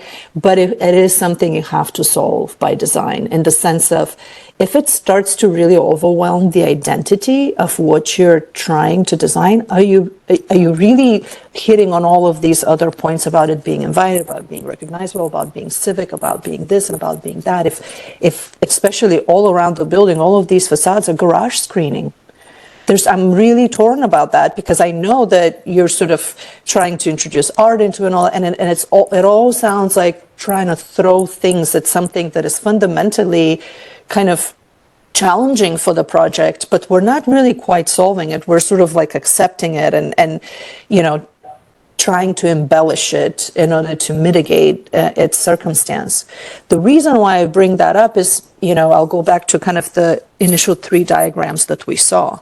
So you were studying that early on, and there's a reason why you were doing it, because you understood that this garage is a bear, right? And it's like, what is the best way to integrate it with the program? The middle scheme remains kind of the most straightforward in terms of, if you had to answer, where's the police station? Right? It's right there, and the garage is behind it. You see, all of the other versions start to reintroduce the garage in such a dominant way that, let's face it, it's a garage building with a police station integrated in it. It's tough. That's a tough place to be, and it's something that you're going to be fighting till to the end of the project. By buying the expensive screens, by, doing all of these other things to kind of protect the project and its integrity and its perception and its like the way it functions. By kind of allowing that part of the program to completely dominate and take over. So then I want to urge you, and I don't know, it seems like you've been studying this for a while. I don't know how much buy-in internally there is of like, we're done, this is it, this is the function. But to the extent that it's not, and you have a lot of other great ideas which are on this page, I wonder if the way the building is currently stacked can be evolved. I'm not talking about start from scratch or anything like that. You've done a lot of good work in terms of like really figuring things out, and I know there's a lot of depth and complexity that goes into it. But what I'm suggesting here is the following. Is there any way that the current plan can be evolved to learn from the best, not necessarily why all of these things don't work, but look at the opportunities. Like, what are the best things about these schemes, and not lose them, but actually try to bring them back into the project. And that middle one is the one that kind of mitigates at least the look of the garage from kind of that community street perspective. And I don't know when that study was done that made the garage so very tall, because now I'm looking at your current plans. That's why I'm saying you're not starting from scratch. You're sort of trying to recover some of these opportunities in your current design. So if we can go to the floor plan of your typical garage floor, for example, I can't help but notice that there's some inefficiency there, right? So ideally, you would have the two-sided loaded kind of parking with the speed ramp in the middle and kind of loop in a very efficient way. But by virtue of kind of the geometry of the site, where the building is placed, you're ending up with this wedged form. And so if you look at the top right corner of the garage, there's some inefficiency there. You know, you don't need that additional drive and all that. So what I'm starting to think is that an opportunity for the ramp to slide into?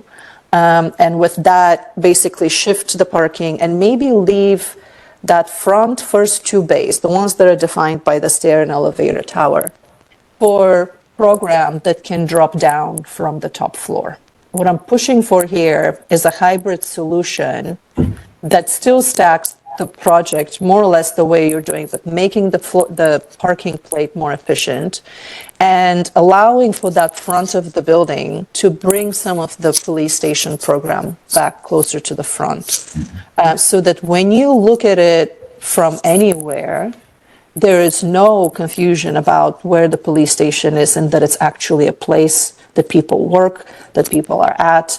I'm really afraid that top still just so very subtle that it could be missed. It's just another figure that lights up at night. And then I'm also worried then about, you talked about Big Brother and somebody watching you. There is no worse image of somebody elevated 5 stories from above with the lights on day in and day out, watching down from there. So there's a little bit of a conflict of that. I think you can absolutely keep your program on the top, but I wonder if some of it can really come down and stitch up that ground level with the police station where it's currently located at the top and allow for that continuity and integration to really come together. I was eyeing maybe even some of the locker program, right? It's not something that, you know, that's where people come and change and whatnot. And then there's that long hallway that connects it. It doesn't seem to have a lot of integration with the adjacent programs. So maybe some of it can move down and clearly and simply have a little bit of movement and lighten of that. And it's not just this ubiquitous garage screen that's screening around it and makes the building look like a giant parking garage with some office space above.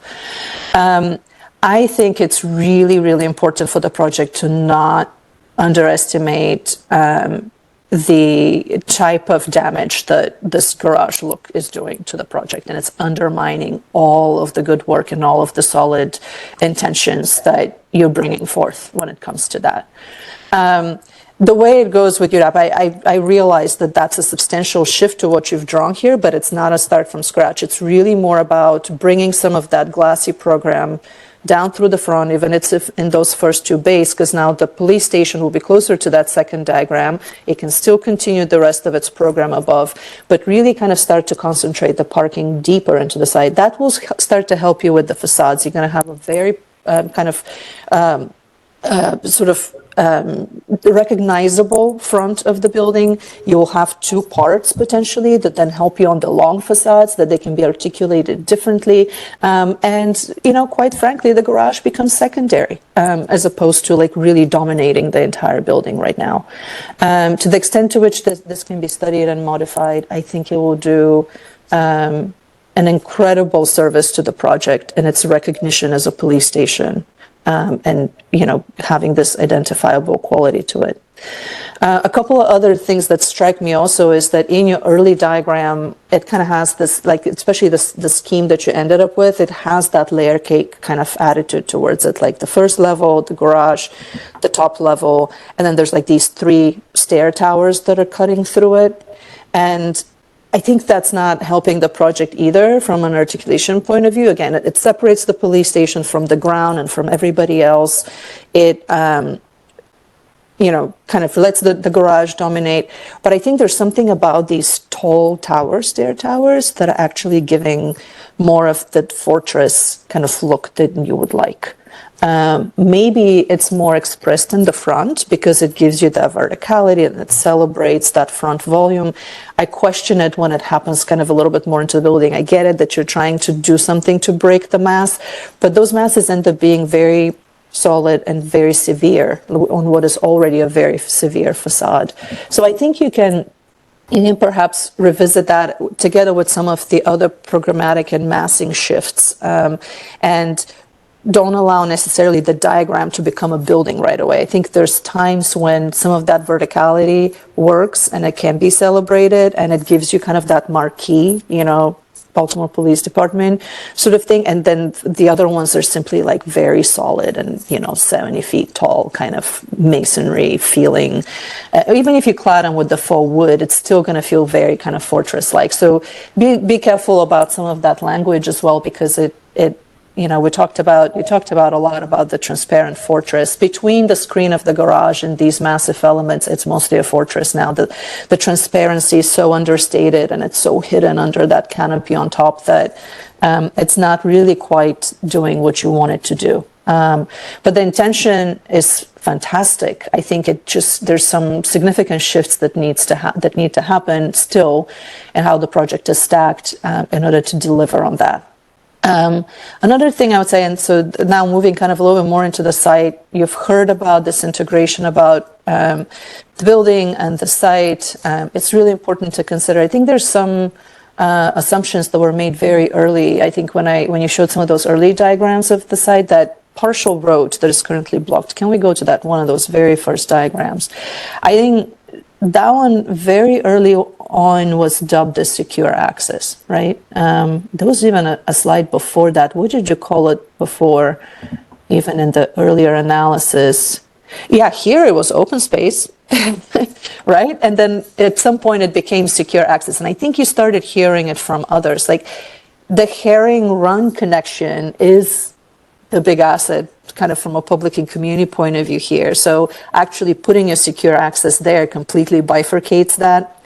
And I get that there may be some perception. Of course, I'm not an expert on public safety, so there's a lot of people who will prove me wrong on this, but I imagine there's this perception that if it's backing into the woods and you put a fence around it, then it's automatically more secure because maybe there's less eyes into it. But there perhaps isn't a difference. If someone wants to break in, they'll probably use the cover of the woods and the trees to approach the facility. So I can make an equal argument about the secure access actually being on the opposite side of the site, where it can be equally screened from the neighbors, right, through stormwater and beautiful landscape, and so it creates a more attractive edge for the neighbors, but perhaps remains a little bit more open and visible towards that side when it comes to the secure access and controllable. What that does then is really allows for that area next to Herring Run to become that much more integrated into your public and community space, to start to deliver on all of these other ideas about connecting to the trail and everything. It automatically gives you don't only have a little plaza that's right now defined by two driveways. Now you have a plaza that can sort of bleed into this large park. Now the police station becomes part of the park. How amazing would that be? And especially if the plaza is designed in a way that, as Kevin was suggesting, program it. Yes, there's security things. I know that there will be some raised planters because you want to, have barriers for drive-ins. I know that that's going to happen. But there's a way of designing it where it still feels as an extension of the park and it really flows into that. And that's simply by mirroring things and switching the secure access with the public access. I wonder if you don't commit to those parking spaces there that don't sound like are like really that big of a deal, and maybe you'll be able to get them easier on that triangular portion on the opposite side. But I wonder if that would allow actually for the building to slide a little bit closer to Herring Run. I think it might help you with the massing because you're starting to lose efficiency when you start pushing the building into the triangular portion of the side. That's where that wedge is starting to happen. So if the building can slide down a little bit closer, you may be able to get like a fully efficient garage rectangle that doesn't necessarily, have that wedged portion where you're losing kind of some of the efficiency. So there's a little bit of this sliding down, strengthening the connection between the building and Herring Run by virtue of not the secure access, but kind of the more public common access. So now you don't just have that little frontage, you kind of at least visually are engaging with the entire park to Plan South here. And then some of the more structured and secure access is kind of on the opposite side of the building. I think there's a real opportunity in that because it just allows you to leverage the frontage as it relates to the park in a more significant way. I wonder then that perhaps by giving the secure access, and secure access is, again, where the officers arrive, you're actually giving them that whole north side of the building. So now you have a theme, like somebody else was talking earlier, like all the sides of the building look the same because it's the garage, right? But if you solve the frontage, so you bring the police station closer to the front, stack it vertically and over, and then the Plan South portion now starts to integrate through its public program on the first floor more with the park and starts to connect the woods and the front plaza, whatnot. Now you have that whole Plan North portion of the building to be the, police personnel entry point. You have a face now for welcome to your job. Right now it's very sort of sandwiched, right, on that side road behind the fence and between that fence and the woods. And there it allows you to celebrate that and really express kind of the duality. There's the public portion that now has a designated kind of attitude. And then there's the police portion on the other side too. So these are things that are now we're talking about mirror, slide, shift parking, so it's again, it's borrowing ideas that you've already explored earlier that perhaps at the time were very insular because you were looking at them from a very kind of synthetic point of view. Now that you have a layout and you have a working concept for the site, it's about keeping an open mind and allowing it to continue to evolve, to make it better, right? So it's less about, no, this is it. So if there's any issues, let's see how we can throw solutions to it, as opposed to let's actually solve them. Let's allow the project to evolve once more by really identifying the places where it can be developed, changed, and perhaps recover some of the previous ideas that we couldn't deliver in that particular scheme to really get a net gain at the end. Why does it have to be about this scheme or that scheme or that scheme when you can have, yes, that one and the others? So I think that's a really big opportunity for the project here. Last thing I will say, and I know this is early and I know this is going to go further, but if we can go towards the end where you had some of the material studies, and Kevin mentioned a little bit about from the 3D vision. I know it's really tricky when you have to produce a render so early in the process. It can be just the bland massing that architects how to read, but don't necessarily. So you're trying embellish enough to show intention, but the building isn't really at that level of development yet. So it's really tricky. So I get it. I think those renderings are trying to show kind of the intention, but nothing is really fully, we don't know who the artist is or this or that, right? And I know that this will naturally resolve itself as the project continues to evolve. My suggestion would be to still be spare when it comes to making some material solutions, and some of it material or even art and application solutions. I agree with Kevin, like as presented currently, it's a little kitsch. It's a little sort of like bling, right? It's a little gratuitous. Like we have a parking garage that we're trying to screen. We have this room on the bottom that we're trying to embellish, and that's sort of it. And what I will say, even like when I look at this material board, is like we're borrowing some of the gimmicky materials from multifamily and commercial projects in order to warm it up and make it more current. It's really tricky. It's hard not to fall into kind of the traps of trying to solve things. And I think the reason for that is because the building itself, like I was describing it, has issues of its facade and how it's masked. So now you're trying to bring all these different things to solve it, as opposed to by the time you actually put everything where it's supposed to be and you create relationships from the ground through the building with it and how it interfaces with the different sides, it will naturally come to a solution. That north portion, Plan North portion for the kind of more personnel entry, that could take on its own materiality because it's celebrating somebody else and it's giving, somebody kind of the opportunity to see themselves as like, you're welcome too. And then the public portion can be the glassy thing and whatnot, and then the garage can express itself. And then you wouldn't necessarily need to bring a lot of the gimmicks because you'll have a natural breakup of that facade into other materials. I call it gimmick because I think those things are on the outs. Like, people have been building kind of the light wood and the darker wood for the last 10 years, kind of in the cement panel versions and all of that. And by the time you build this, it would already be outdated. I think if you had built it 10 years ago, it would have been trendy for 10 years and then it will get dated. But I'm really nervous that if you put this on the project now, by the time it gets completed, it will already be dated. The same thing happened to the reclaimed wood. Remember, like 20 years ago, when everyone was doing the reclaimed wood? Nobody does it anymore because unfortunately, those things kind of are tricky that way. So be careful. I wouldn't do it unless it's really hasn't kind of an authentic need for it. But I think if you solve the project in the ways that we've been describing, you wouldn't have to do it. Similarly, for the art, I think this is a fantastic project to integrate public art in. There's a lot of good examples of how that's done, and there's not so good ones. I would apply a little bit of rigor to that and be very specific of how you want that done, because it could actually kind of backfire in a way, in both ways, because it happens too late or because very early sort of there were some preconceptions about it and now we have to do it this way.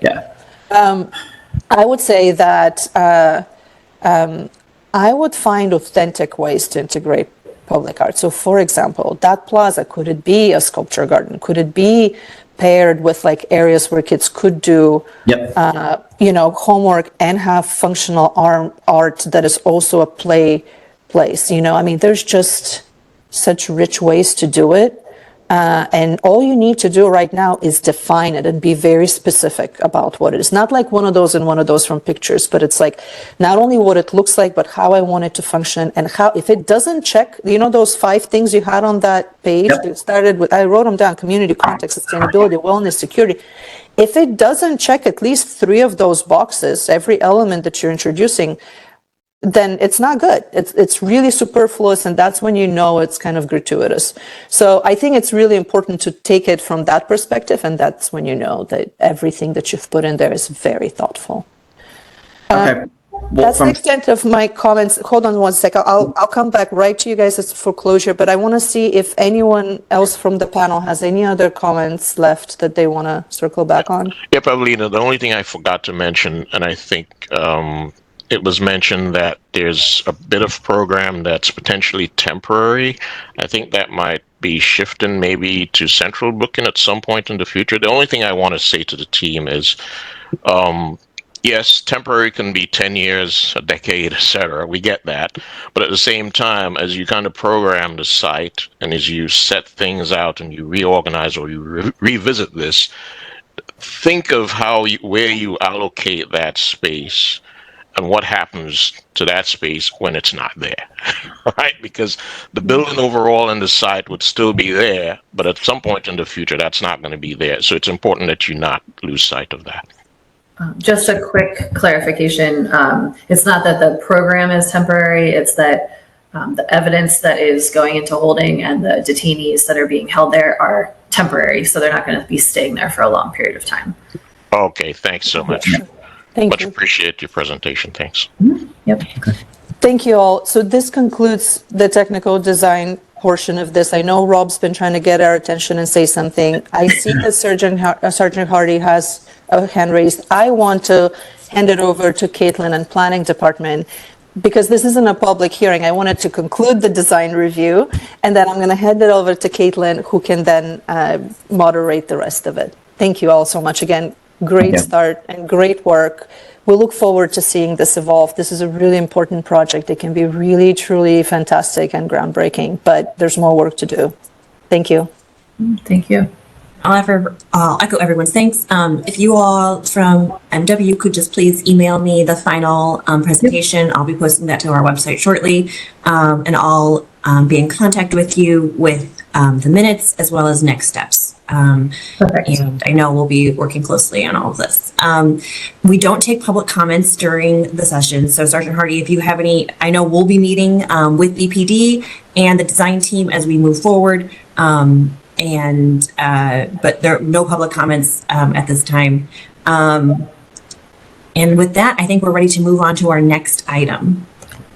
Okay, I just wanted to say thank you all very much. We've got a lot of notes and a lot of things to consider and integrate, and we'll do our best to balance a lot of these comments with the logistical challenges that we face. And we look forward to kind of continuing to evolve, especially on the landscape side, and integrating some greenery and making it a more inviting public engagement zone. And we look forward to kind of integrating these and getting back with you guys in the near future. So thank you all so much. Thank you all again. Thank you. Thank you very much. Take care. Yep. Bye. Bye. Okay, so we'll be transitioning now to the next item on the list, which will be the Poe House Museum. I'm making Davin a panelist. And Davin, is there anybody else who needs to be elevated? No, just me. Okay, I'm making you a presenter now.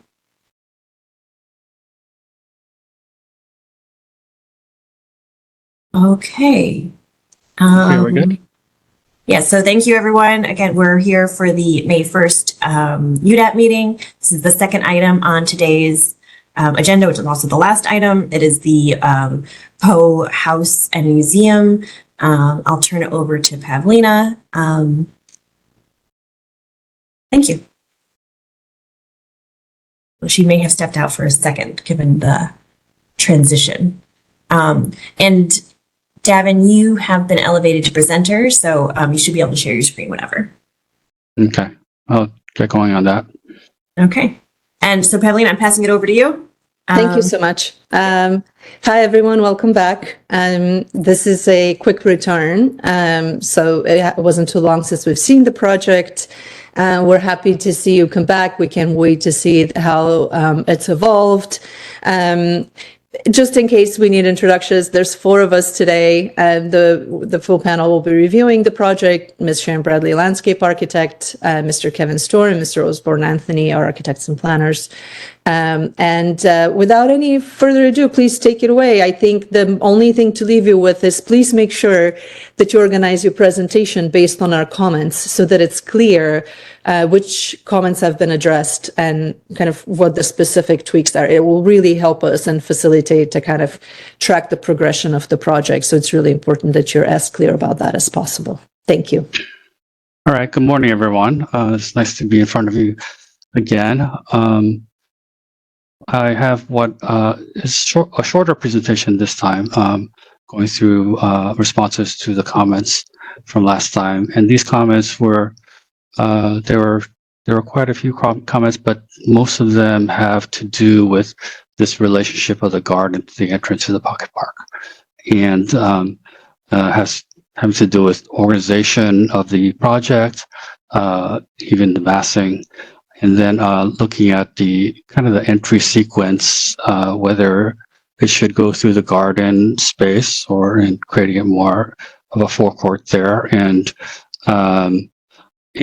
looking at how the edges of the space can be dealt with so that it's not so much of a wall, but more like fencing, and then looking at alternatives for how the mass can be configured and the organization of the site can be configured, where the garden is maybe somewhere else.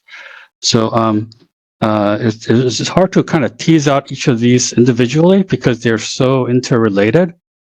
So I'm just going to be talking about this as a whole, the project as a whole.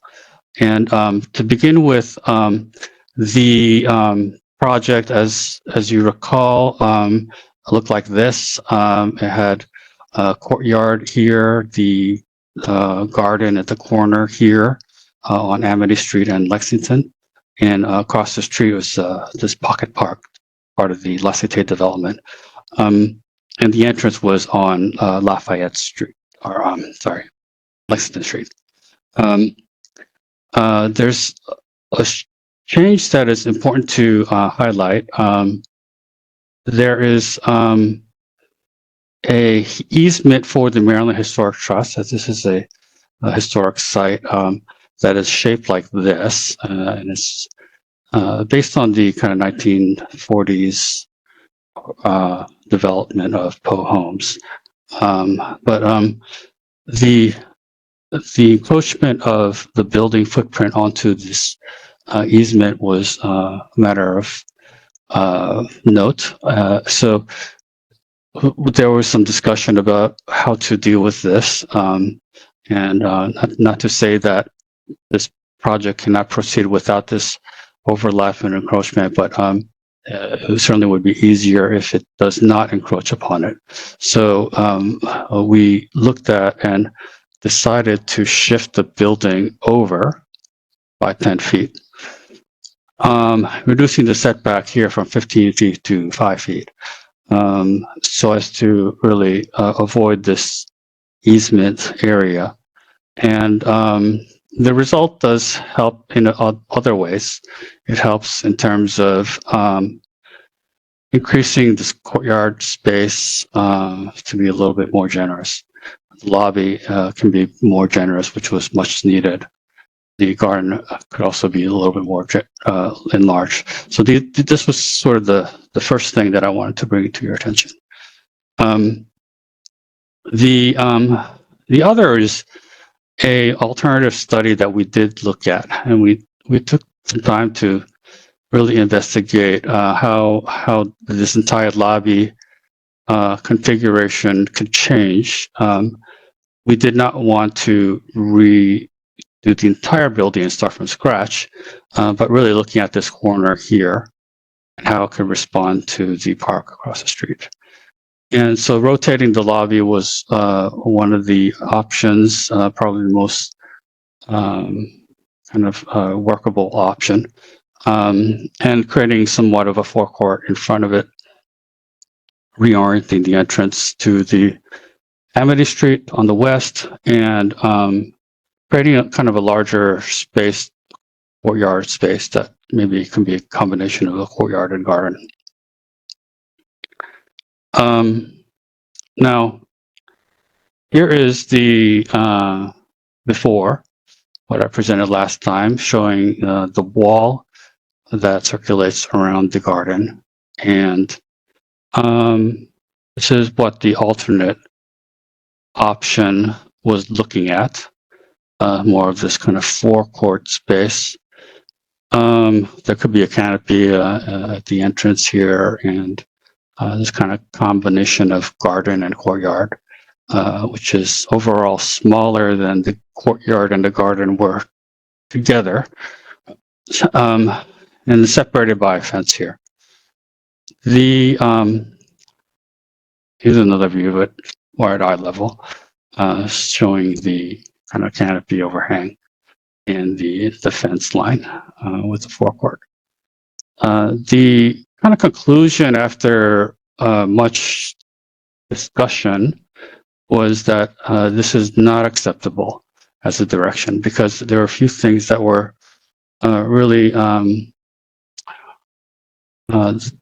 of dealt with as and brought to kind of the forefront of priorities. And one is the entrance orientation on Amity Street is not preferred over orientation towards Lexington, and I'll go through that in a second. And the loss of the public garden at the forecourt was a problem, as the garden is considered a important programmatic element to the project. So we're basically cutting out some program space and combining it with the courtyard does not do the same thing. It really creates something different out of the courtyard, the garden together.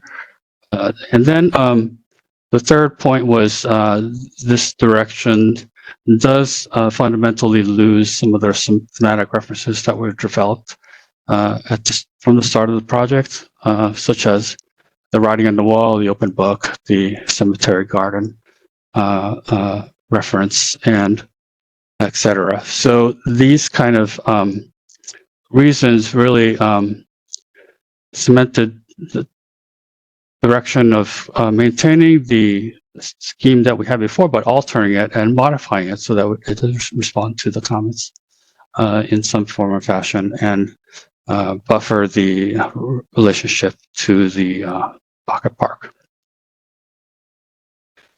The effort became to really look at this edge and understand it's kind of the human scale related to it, and also how to soften the edge with introduction to this kind of landscape buffer strip. And given that the building has shifted over, it gave us enough kind of real estate so as to be able to introduce this strip of landscaping.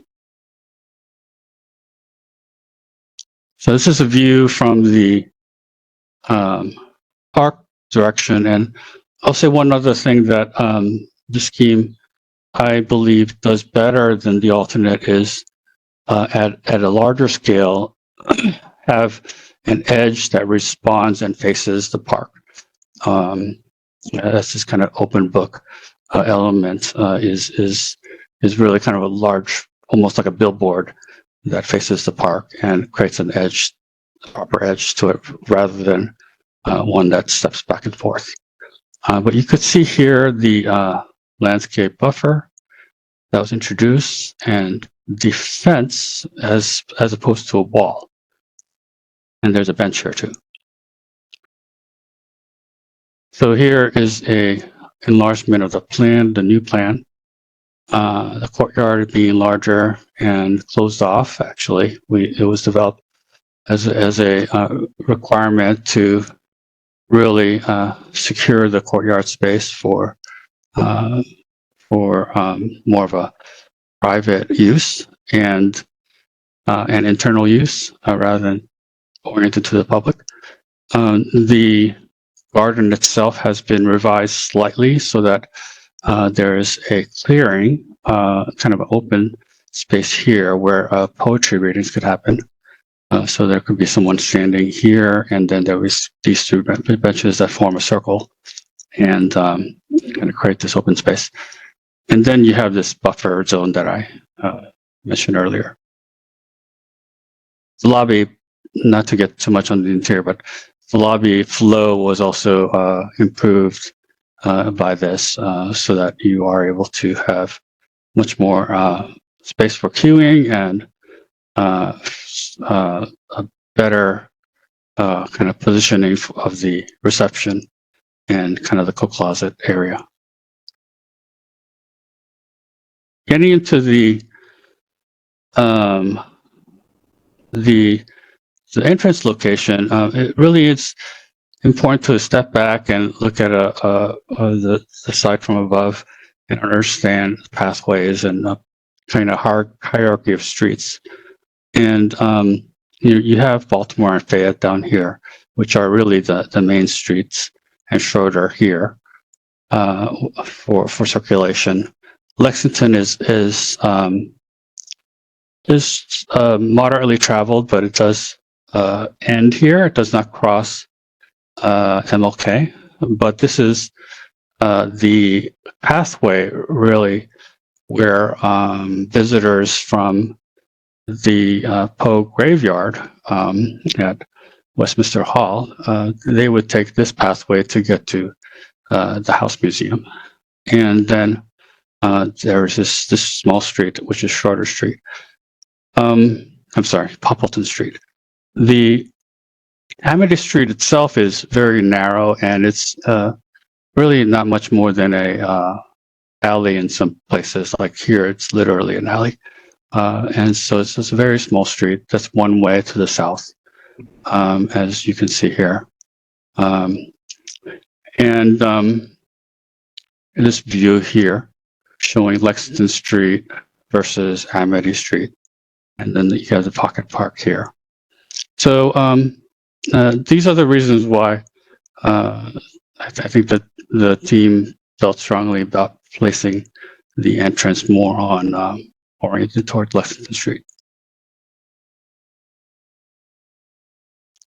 This is a image of what you saw before in terms of the configuration of the garden and just the revised with a kind of the circle of seating and a little platform for the poetry reader. And so the garden is much the same otherwise. And here is another view showing the opposite direction. And here, really, this edge was previously a wall that had cutouts to it and gateways for entrances. The wall itself was approximately 6 feet in this location, and it kind of popped up to about 7.5 feet in this location.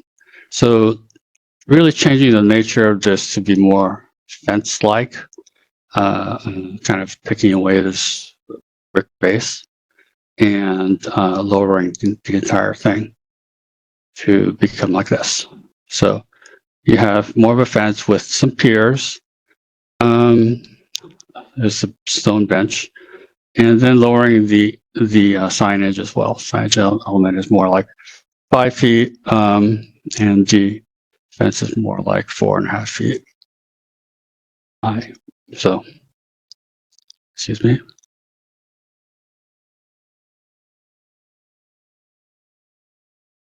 So the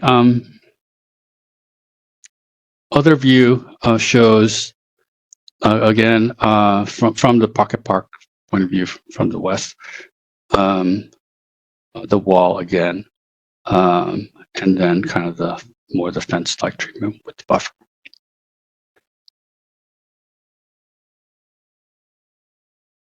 And the Lexington view at the entrance, showing the gateway element, and then the fence element with more of a simple gate. Now, there are other changes that are subtle but significant that have happened over the development of the project. And this entire section of the building where the lobby is has been reconfigured, not reconfigured, revised to be different. So you see here from before, there was a portal element with a small volume behind it. Now it's really kind of articulated as two separate volumes. But this section is wider so that it really relates more closely to what happens on the other side of the wall. And the kind of the portal element has gone to create more of this archway that becomes more of a tube that you walk into. And the other key difference, and in response to the panelists' comments, looking at this elevation, I think that there were some comments about there being maybe too much going on, and that there were maybe competing elements without some kind of clear hierarchy presented. So this transformation has somewhat subdued the presence of the entrance to be more integrated to the color and kind of scale of the entire facade, and then taking the wall element and increasing the height. That was one of the suggestions that were made. So introduce that so that it does give it some importance at the center of the facade, not taking away though from the importance of the entrance. And this is the final slide showing the night view of this. project. So that is the presentation. I look forward to hearing comments. Okay, great. Thank you very much for a very clear presentation. We'll go through a Q&A round and then offer any final comments for this. Let's see, Kevin, I'd like to hear your questions we'll come back for comments, but do you have any questions for the team? I guess, yeah, if you could just, in the revised scheme, can you just clarify the accessibility to that? The garden on the corner, is the idea still that it's for anyone to enter during opening hours, or is it still, or have you kind of morphed to be a little bit more of a museum experience? Maybe if you just clarify that, I couldn't quite remember from the previous version. Yes. Yeah, Kevin, it's still intended to be something that's open to the public during operational hours.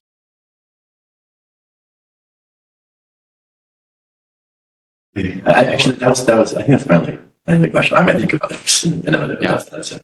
Although, it was kind of discussed that having this opportunity for programmed events, like a poetry reading, would really add to the space. All right, great. Thank you, Kevin Osborne. Do you have any questions for Devin? Just one very minor question. Were there any real changes to the Phantom portion building of the project? No, that is to be developed further from what was shown, but in nature it's the same. It's really taking the frame, and what we will do is develop the actual typography and the scale of the writing and detailing so that it will be technically resolved. Got it. And then the sequence of access to the Poe house remains pretty much unchanged, right? That is unchanged. That's correct. And it's still to be determined exactly what the sequence will be, because it has to go in front of the Maryland Historic Trust for approval. But right now it is the kind of the internal entrance from the adjacent structure. Great. All right. Thank you. Those are my questions. Thank you, Osborne. And Sharon, any questions for the team? A couple quick ones. On what I believe is the eastern edge where the setback was reduced to 5 feet, could you remind us what the context is there and what that 5 feet becomes? There is really no known context to that edge because we don't know what the future development will be. This entire site around the Poe house will be redeveloped to be multifamily housing of mixed types, and I think they're entertaining townhomes to mid-rise to walk-up units. So it could be any variety of those elements that are introduced, and the actual configuration is to be determined. The actual landscaping here hasn't. It will be treated as a buffer with a small paved area for the emergency exit here. Okay, so there could conceivably be a building right there at that edge, or I'm assuming there's a setback on the other side as well. There will likely be a setback on the other side as well. Okay. All right, thank you. And I was curious to know, you had the slide of, your decisions as to why the entrance should still be on Lexington as opposed to Amity. I was curious to know why you arrived at the decision that the forecourt could not accommodate the writing and the other elements. There certainly could be some kind of integration of Poe's writings as was done in the garden, but it will be different. There are specific ideas related to the garden as both a garden and a ruin and a kind of reference to a cemetery. And these ideas were deemed to be valuable for the project in terms of really making it a distinct place that is dedicated to Edgar Allan Poe with its themes rather than some kind of generic building. Okay. And the enlarged courtyard, are there designs for that?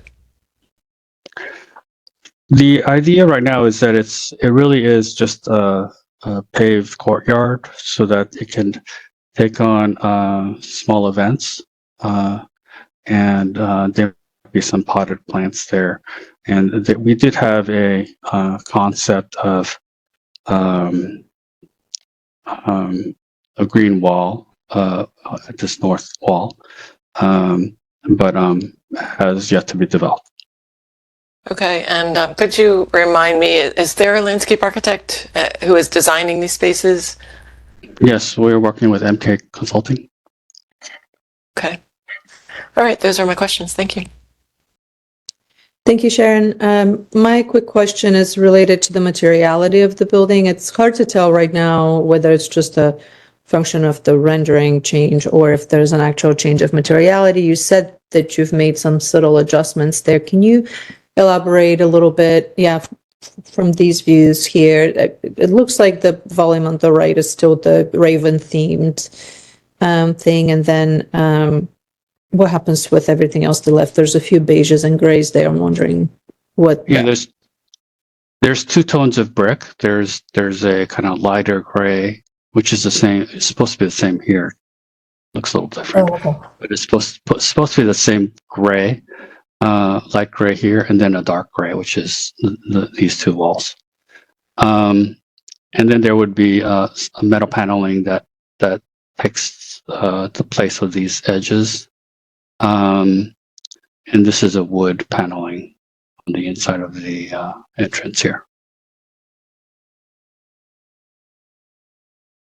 So it's the Raven, the dark brick, the Light brick. What's happening between? Yeah. Yeah. What's happening between the Raven and the dark brick? Is that just glass there? There's a large window where the gallery space is, and then there's a panel of brick. Got it. Okay. And then we talked about next to last time, some of the comments were related to the volumes and the materials next to the, is it the Ghost? Is that what we were calling it? On the other side on Amity Street.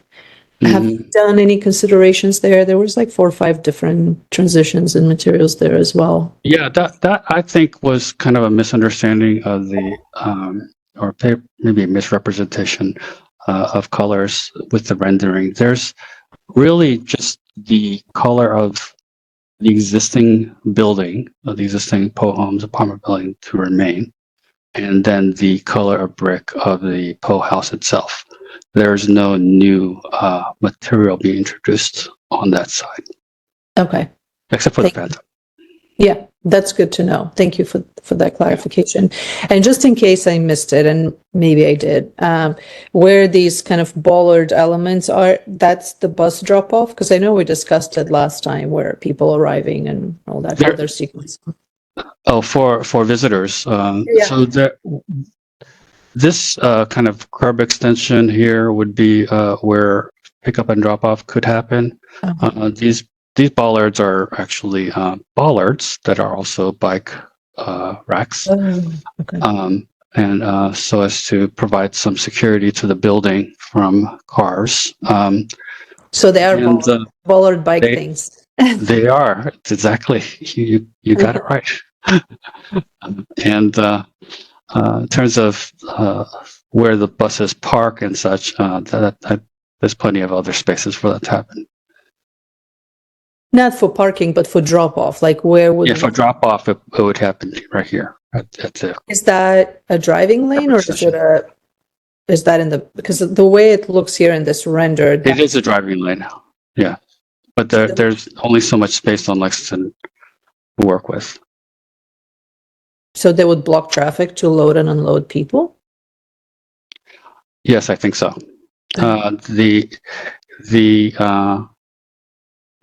the opportunity is to create more of a open space at the corner here. That is not existing right now.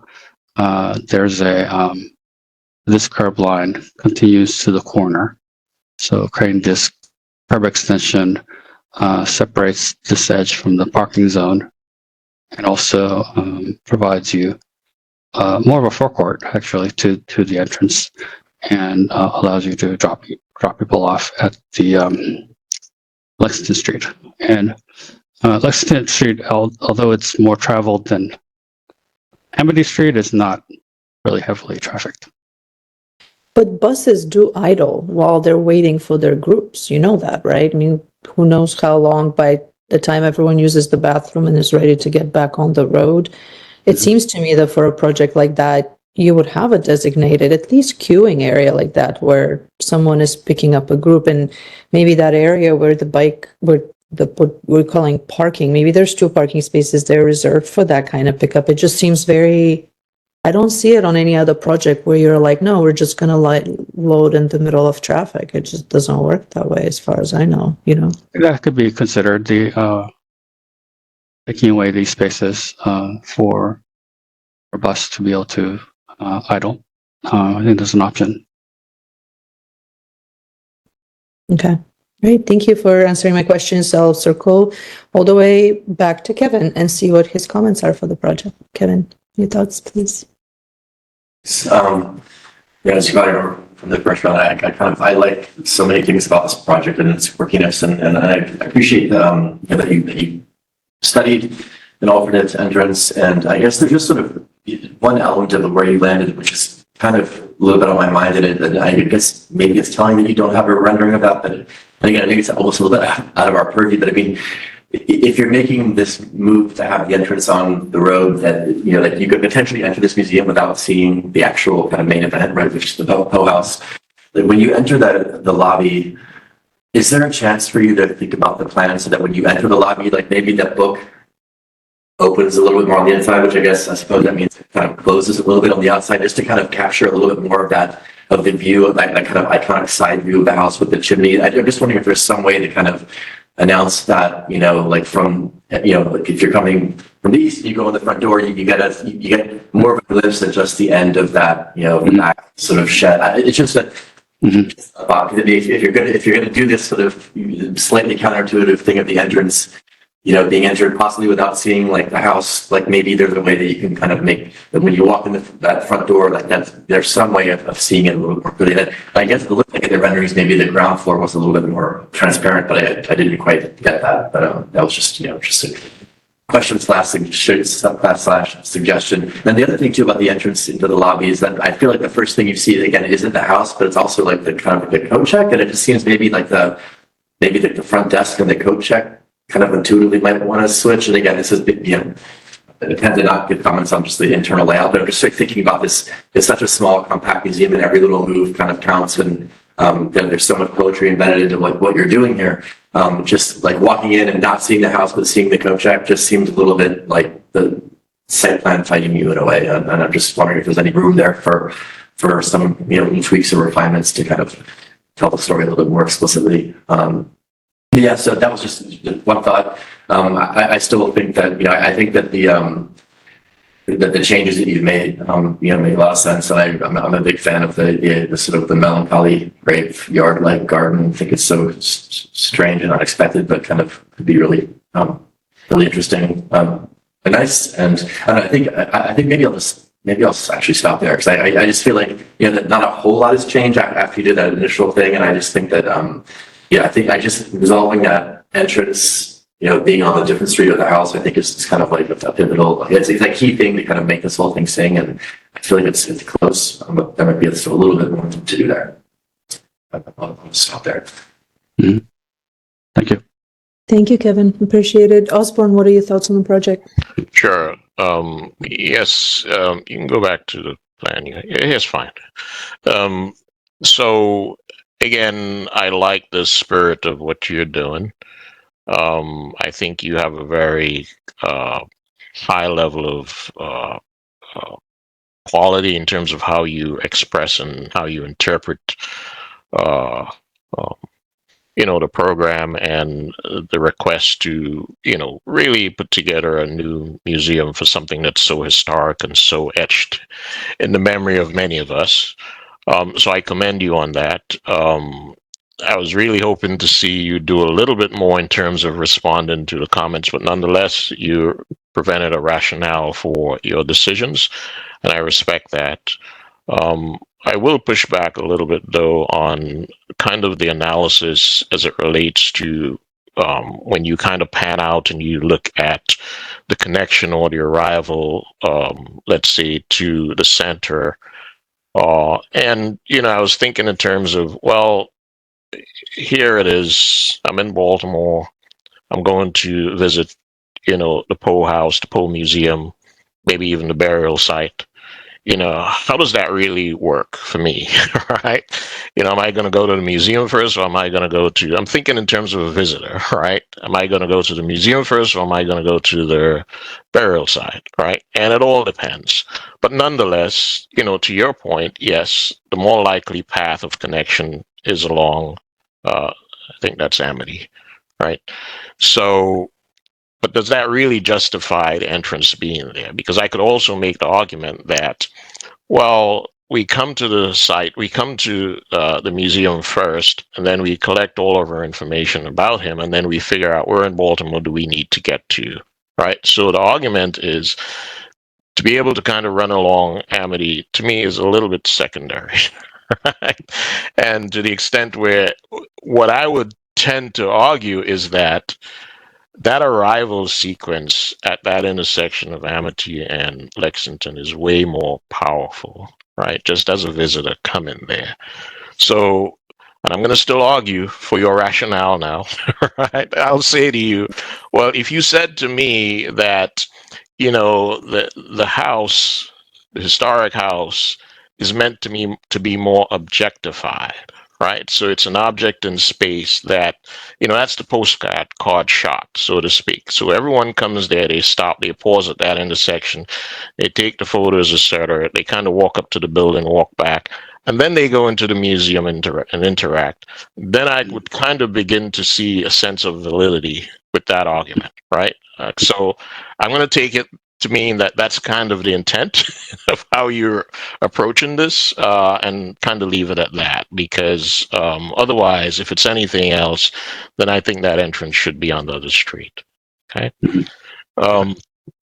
I do, accept that, you kind of opened up that forecourt area. I think it was necessary. It brings it back into the urban realm.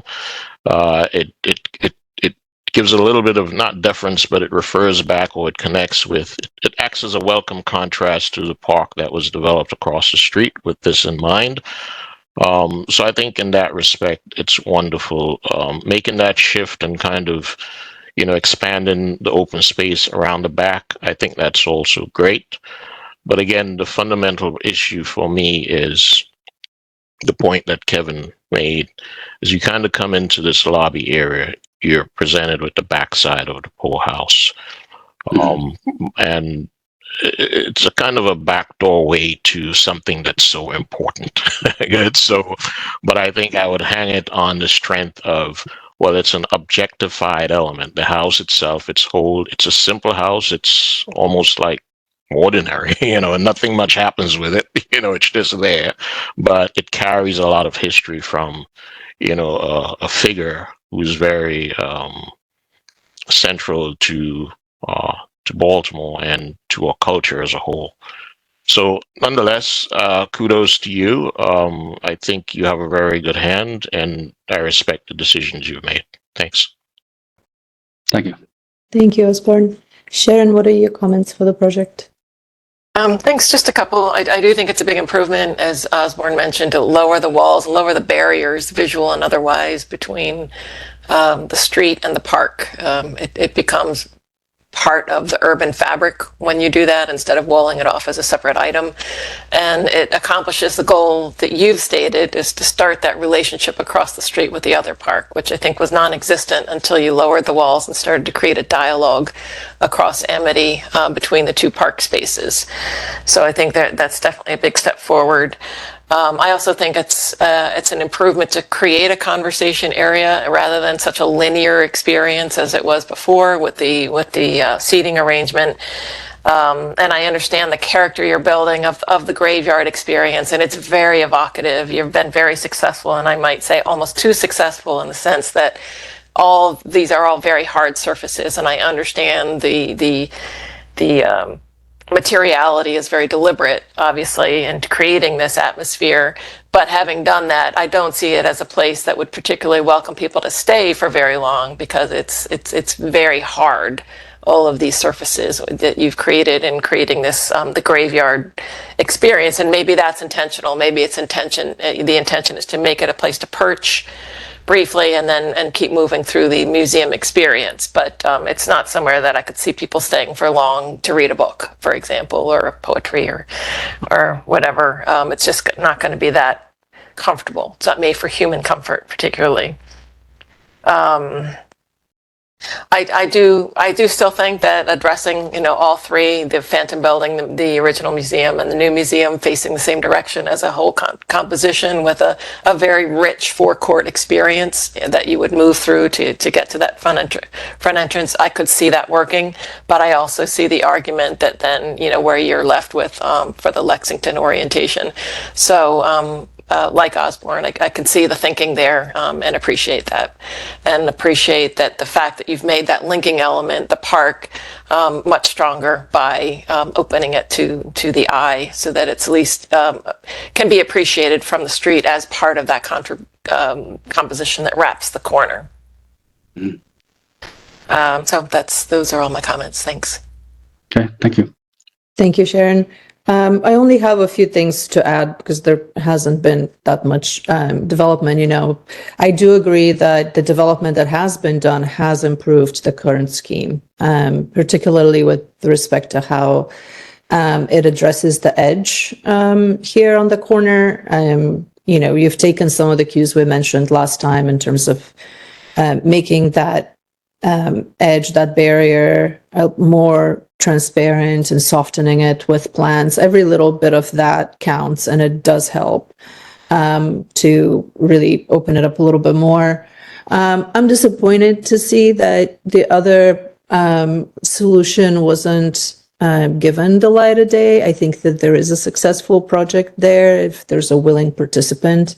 But, we don't get that from every design team. Some designers embrace that and really challenge themselves and, allow for the project to solve for certain things and in the process potentially find a better solution. Others just dig their heels and just, keep their precious idea alive. I think this is the second one, because I think that some of the arguments for why the other one's not acceptable are pretty weak. I think anything that states that orienting the museum towards Lexington as opposed to Amity, where the historic building is, and it's somehow better without any additional substantiation is just weak. You know what I mean? It's like there's no reason why, for example, I'm looking at this beautiful volume here of the entry that is so nicely now proportioned as the row house. And I'm just picturing it if that was rotated. And I agree with you, it's not tossing the whole plan in the air. It's really solving for the corner condition and trying to bring the historic portion of the museum to feel like it's more part of this. But I can see a really good conversation between that volume, if it's oriented that way, and its proportions with the museum, and now starting to establish that space in between. And I don't see why you can't enter from both Amity and Lexington. I'm just not even going to argue here because there's obviously very little effort put into solving it. But I think there's a successful project, and potentially more successful if the same artfulness which was applied to this solution was applied to exploring another idea. I know for a fact that if it was given the light of day, you as designers are so capable and so able that it would have, been resolved in a way that works as opposed to not working. I think all of the other elements are completely recoverable. I don't see a reason of why the garden can't be reconfigured into, another space. I don't see why the open book cannot stay on the side of the volume and now be experienced in that space. Like, let's say you're back and you're sitting next to the historic building and you're looking at the open book. I mean, that's why I see they're weak, because there was zero proof that that has to go and it's not part of the project anymore. I think you keep everything. You just kind of rethinking it in a way that simply brings more cohesion to the project. Because I look at this right now, and yes, it's been improved. I think there's probably a little bit more clarification of materiality that can happen here, so that you really are feeling this, like, these dancing volumes, and they're doing so much from a formal perspective that you don't need to change the material every time. There's something about actually appreciating their formal differentiation if they're not also changing materials and colors all the time.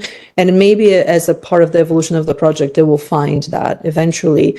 But I think that kind of refinement that happens here doesn't still address the fact that old museum there feels like it's not part of the project, and it doesn't. Like, we're looking at the other photo even from Amity again, and there's just so much effort and articulation and just everything put into the portion of the corner and towards Lexington, that the other one is almost like a sidekick, like a sidebar to it. I think all of the comments related to potentially just reorienting this volume or in some way reworking it so that the house doesn't feel so separate was the primary reason for our request to study it, is just to bring that additional level of integration to all sides of the project. I don't think that's been done, and it will not be there. It does feel very separate and not integrated by virtue of materiality. Even this proportion here that's worked along Lexington is hard to perceive, kind of like Kevin was mentioning it. Like, if you're standing on Lexington and you're looking at the museum, you don't even see the historic portion. There's no reference to it. And yet there's opportunities that these volumes are just part of the narrative. Like, you start with the public housing project, you go through the ghost, you go through the historic museum, the house, and then there's 3 more volumes that are continuing that. There is an opportunity for all of it to feel integrated, but the configuration of the corner right now is disconnecting it. I mean, I don't know how else more clearly to say it. That's the only issue. Like, other than that, I second everyone's comments into how kind of delicate and thoughtful the design hand is here. And, I think it's going to be beautiful. I think there's just some early decisions in the planning of this that became so precious and untouchable that, are preventing it from really fully, truly resolving itself, in my opinion. But I think it's still, even that aside, an extremely strong project, and it will be so special and so appreciated, for this part of town. Panelists, any other comments to offer here? No. Thank you so much for your presentation and for your thoughtful work. I'll hand it over to Planning Department in case they have any closing comments. Thank you very much. No additional comments. I think, same drill, please provide us with the finished draft. I think you might have already shared it with us, but in case it's changed at all, please share it with Nick and follow up with Nick for next steps in completing design review. All right. Thank you. Thanks, everybody. That's it for today, and we'll see you all on the 22nd.